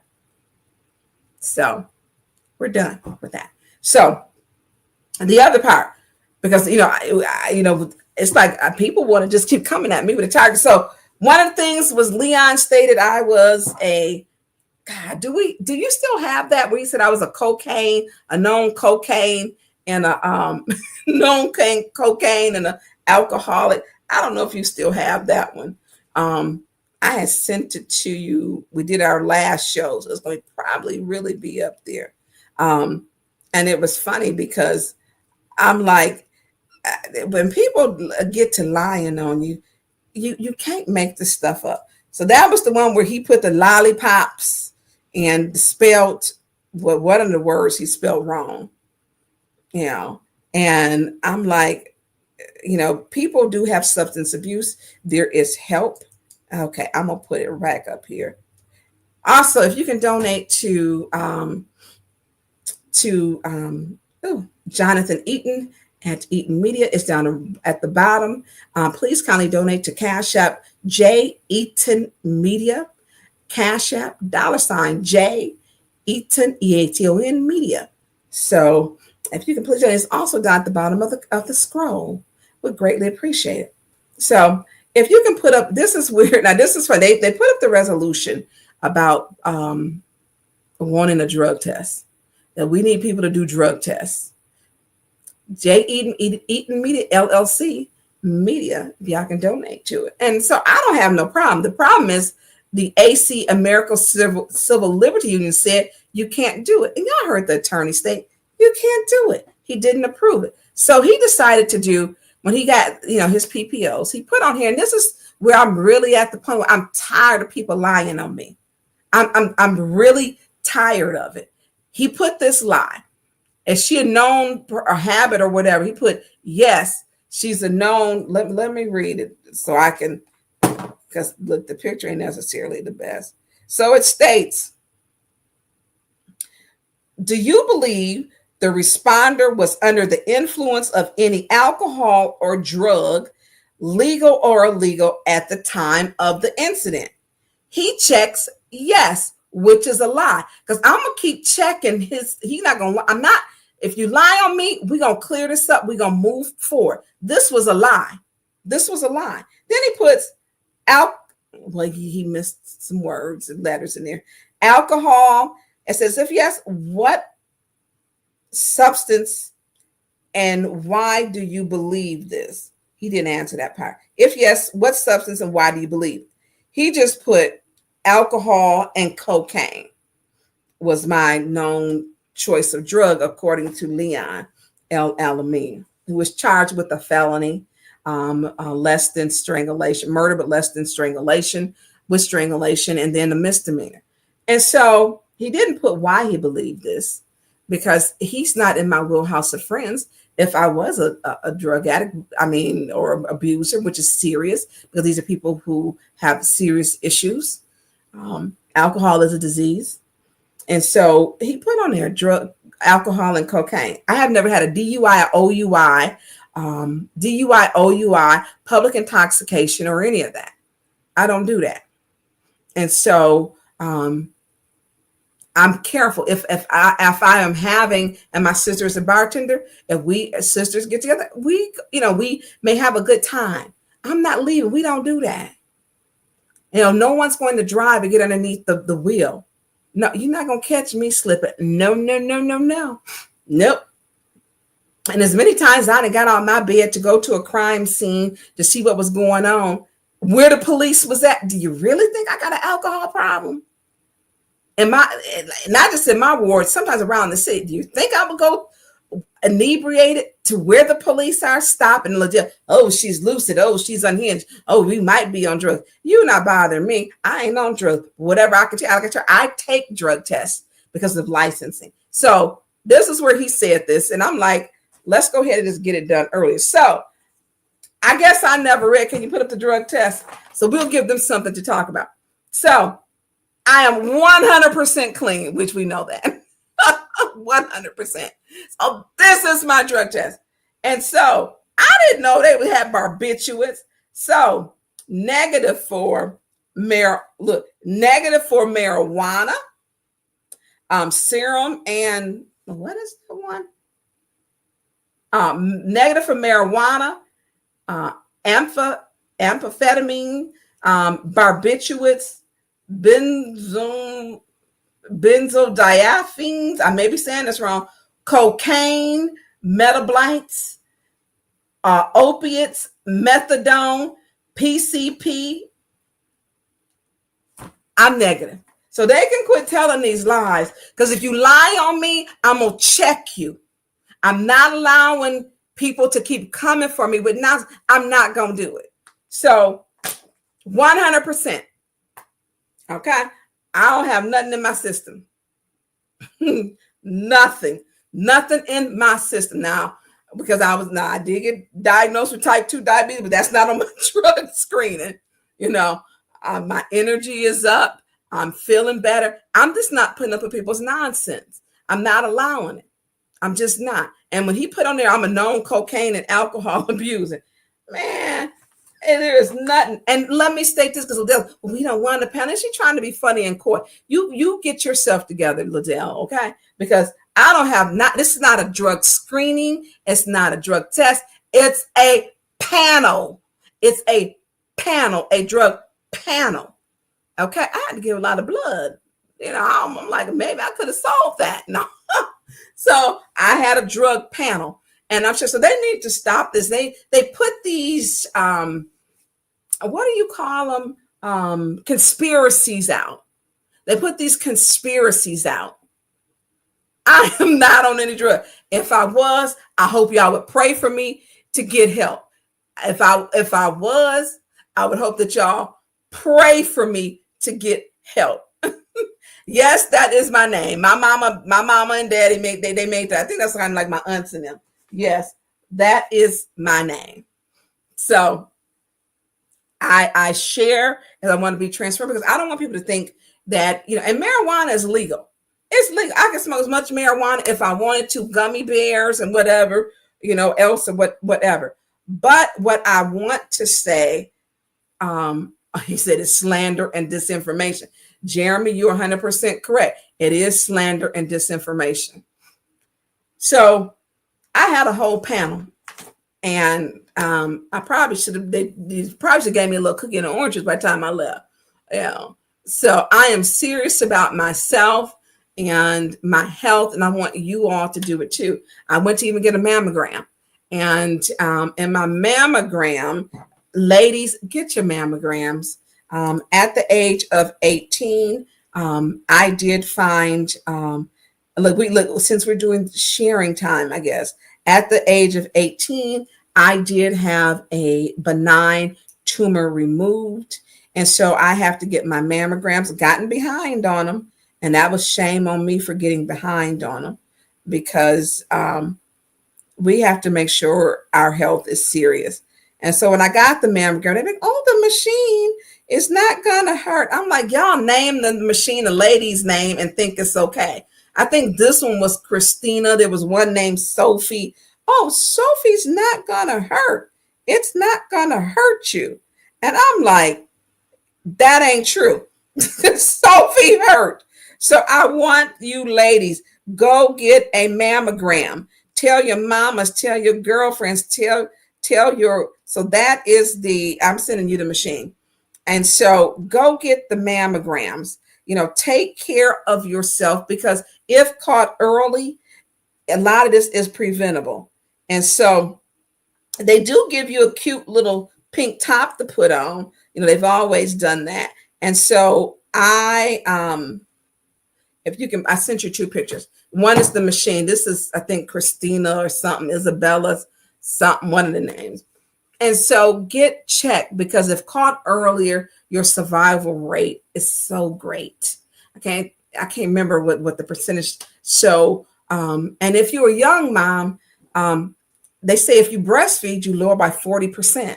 I breastfed all three of my children. Like, let me make my chances better in case something happened.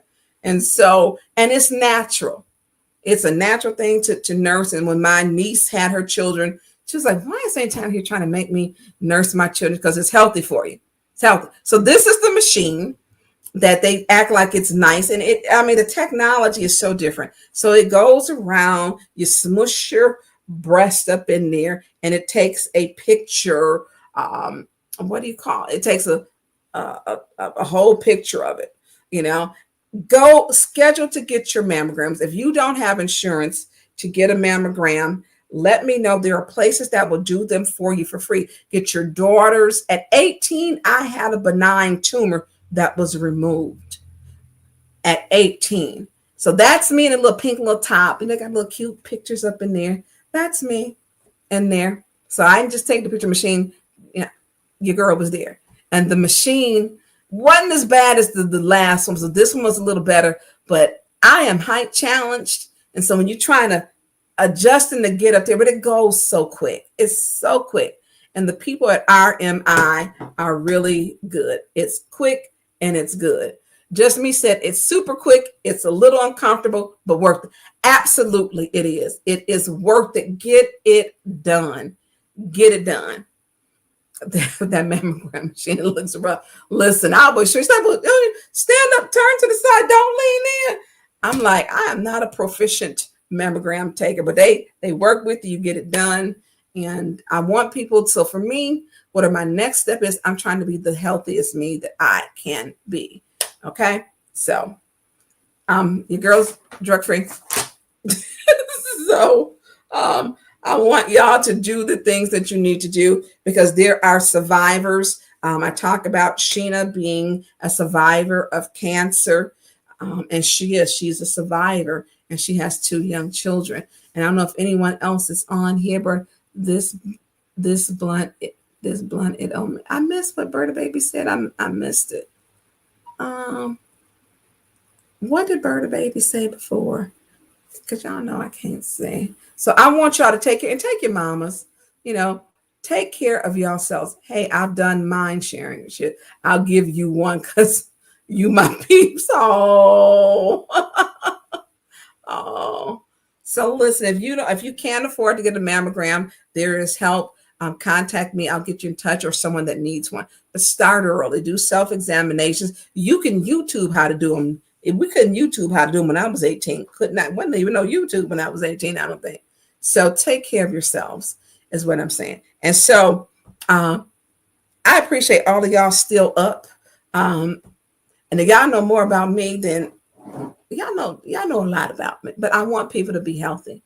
And we know that Black women and women who are in poverty do not take care of themselves because of access to health care. So I want you all to take care of you and that to not be an excuse for taking care of not taking care of yourself. And so I'm not saying it and didn't do it. Yeah, I did it. I did it. And I want y'all to do it too. So if y'all go get a mammogram, y'all want to share it with me and cut your little pictures out. So we gonna tally it up. Get tested for everything. And if you are, something you want to share, we have to make talking about being healthy a normal conversation. We do. So I want to say thank you. You can put up if you would kindly donate. And thank y'all for being on with me. But y'all, the fact that he did that, he just told that whole lie on me about the drug. I'm so tired of people lying on me. I ain't been no cocaine and no alcohol abuser. I'm like, so if you please kindly donate to Cash App J Eaton Media, I would greatly appreciate it. So somebody said, put the paper on them. Yeah. And it wasn't no big deal. So I had to give us some more blood. And this was earlier than I normally do. But I want people to understand that there are people with substance abuse issues. And I know everyone has to know something, a friend or family member. And there is help. That is why it is so important with our opioid money. Tanya Jones' son is she speaks about being an advocate for her son. And the Color of Law women are handing out backpacks with Narcan blankets and other essentials to people who need them in some of the places where people they don't get the help. So get checked, stay healthy, and share your results with me. You know, I love to see women come with something. Look, I took a picture. I went and got my mammogram. I would love to see that. You know, share your stories with me.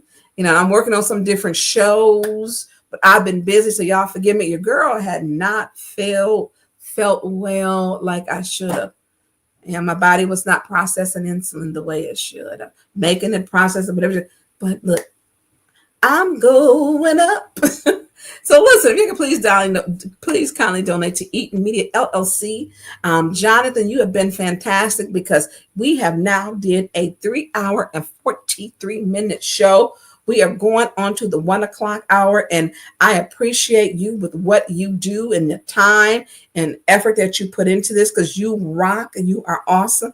I could not do this without Jonathan at all, because there's a lot of material, and we do a run of show. And it's a lot of material to where we can make sure that everything can be understood. It's not just videos. There's also the pics. There's also the timestamps. It's a lot of work that we take because I want people to have good government, good policy, and to explain, like that mess with the truck. St. Mark will be the 4th Help Center. They will have food, and it's going to be so great because they've had a good track record, and we're going to rescind that and then reissue one, and then we're going to pass Asbury at the same time, y'all. So that's how you take care of it. We don't have to complicate it, and we're not counting people's pockets. What we're doing is taking care of the community. God knows when it's lint in your pocket. So y'all don't even know. And Jeremy, you said you reached out to me. Jeremy, you didn't want to know my week. Last week, and then I'm going to get off of here. I really didn't worry about it because I had called one of the guys who was, you know, he does some work for me. He's a technician. He was my lead technician. And I don't have time to really run my alarm company because this takes up all of my time. The issues with Flint, understanding them and caring. And I said, hey, I need you to light my pilot light on my furnace. And so he was like, Tanya, who got a pilot light on their furnace? I said, look, I don't want to hear that. I got one. I said, I got one on my furnace. He was like, no, you don't. I said, yes, I do. And so I know sometimes if the wind would go out, it would blow out sometimes, sometimes, maybe like once a year or whatever. And so I was like, okay. So he came over, he lit it, and it went. This was last Tuesday, remind y'all. This was Tuesday. So it went out that night. And, it was like not too cold. I'm like, okay. So I put my little heater on. I cut the little thing off. I said, okay, well, I'm going to call the furnace company. And this is the same furnace I had in the house, but I get it inspected every year. Alcalis Heating is just so great to me. You know, that I dealt with them. But this year, getting it done. So I'm on the Consumers Energy. If your appliance breakdown plan, because your girl thought she had carte blanche, like this was American Express with my little energy thing. I'm like, he's like, when the 2 guys come in, he's training another one. They go down in the basement. Now they go down in the basement at the house I don't live in, okay? Because they claim I don't live here, y'all. But so I said so he goes down, he's down there and he's taking off the blower motor, he's taking off the coupling and doing all that. And then he says, ma'am, I need you to come down. Going down when they say to y'all, something's going to be wrong. He says, well, ma'am, we took a picture. He showed me the pictures. He put the camera back there. And he said, ma'am, you have a cracked heat exchange. I'm like, it's going to be snowing by the end of the week. I looked at the forecast. And so I'm like, okay. I did not get worried because you know what? I don't believe God give you more than you can handle. And I just felt covered. And so I said, okay, well, what does that mean? Says your cracked heat exchange means we have to take everything off. We have to shut it, cut the, and so, I have some relatives that I've helped with. I know more about heating and cooling than I want to know. And so, and one of the things that we would do is devices, the Nest, and different things with heating and cooling in my company that I did. And so he says, well, it means you can't use it. I said, okay. So I called somebody on the phone, and he gave me an ear beating. I got an ear beating, y'all. I got an ear beating. And he said, that furnace has been 5 years and you're stubborn. You're just stubborn. Now you can't use it. And you don't like to listen to nobody else. You don't listen, And so in work and different things. And so I got it. And I deserve that ear beating. But I'm telling the Consumers Energy, because I'm like, I'm paying y'all money, this every month. And so he says, we don't cover cracked heat exchangers. The one thing we don't cover in the plan you have is cracked heat exchange. You got to have the gold plan. I said, so the one thing that really, everything else you can afford to repair on the furnace is the heat exchange. That means you're going to need a new one. Y'all don't cover. They said, no. So I'm getting this ear beat. And he's like, okay, what size is the furnace? What size is this part? Because she's getting a new furnace. She's got to get a new furnace. We're done with this, Tanya. We done. And I'm like, I had to take that beating, y'all. So within an hour, he took a picture of the furnace. And, when God puts you close with people who love you and do things for you, and he said, I'm putting the Linux because ain't nobody dealing with this furnace. Stephanie and Iquana talked about my furnace so bad in Mercedes. They kept saying, you need to go get a new furnace. My furnace was an intensive care unit for probably 5 years, but it was still running. I was getting a check. So Wednesday, they came out for the appointment. I didn't have a furnace.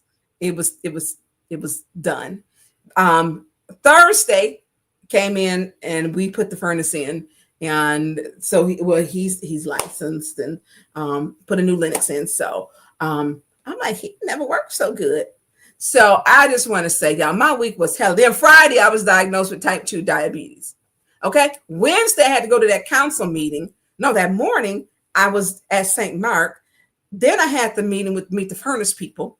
They had a 4-hour window. Then I had to go to the council meeting. So I think I wore my hot pink tennis shoes that day. Wednesday was a lot. It was a lot. It was a lot. So I just want to say that. So God takes care. When we do what God tells us we should do, God takes care of us. I did not worry.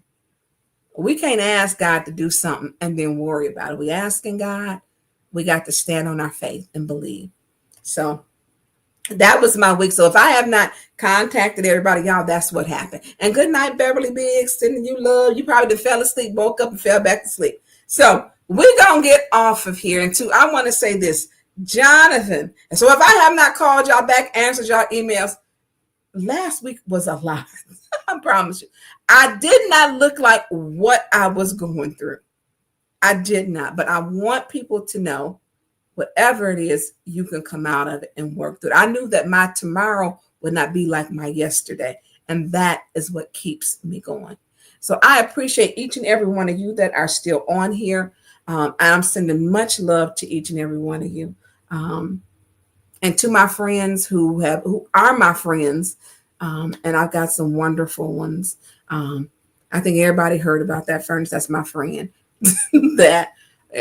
And I hear about the gunshots. I hear someone else. But I want to say thank you. And I'm going to say thank you to each and every one of you for being on here and supporting me. I truly mean it from my heart. And to my producer, Jonathan, y'all didn't put no cute names in this. Y'all got to send me some. We got to come up with him a name. Thank you for what you do. And then y'all please donate to Eaton Media. I could not do this without him. And then to my two moderators, Sheena B and Patrick G. Thank y'all, because I talk to them every day. I do just about every day. And it's very, except for this last week, I really have not talked a lot because they just kind of asked and said, you okay? I'm like, I'm good. I'm good.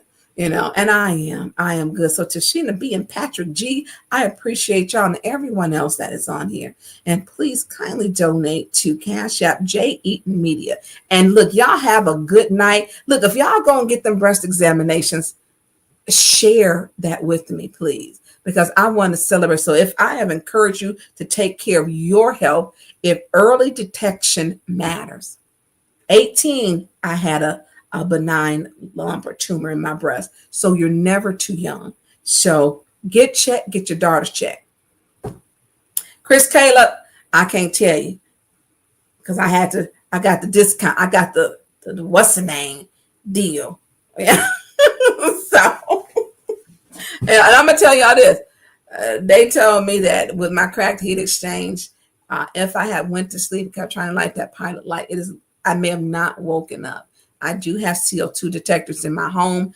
I do have them in my lower level by the furnace because that's what I did in the alarm industry to cover for CO2 detectors, and it's connected to my burglar alarm, my security system, and then also have some of the consumer's energy. So they were like, you could have not woken up, Tanya. So I thank God that he gave me another day to be here, to be with y'all. And so to everyone, we're going to say a good night. And I love y'all. I love y'all. So let's take us out. Y'all, I'm going to be skinny by next summer with this medication. I'm telling y'all, because my insulin is good. Your girl good. Your girl good. Listen, y'all have a good night. And Jonathan, he don't like to be on camera. Thank you. And thank you, Sheena B and Patrick G. Y'all have a good night. Let's listen to that exit music. Thank y'all. It's the Tanya Burn Show. Tune in right now. Like and share. Our city needs that vibe. Flint City News got truth to share. When we fight the darkness, we repair. Won't give up. We're standing tall and proud. Voices rising strong, no longer shrouded. Residents deserve what's right and fair. Together we can lift the despair. We fight, we win, we break the chains. Tanya Burns won't stand out in the rain. Our city dreams will make them true. With every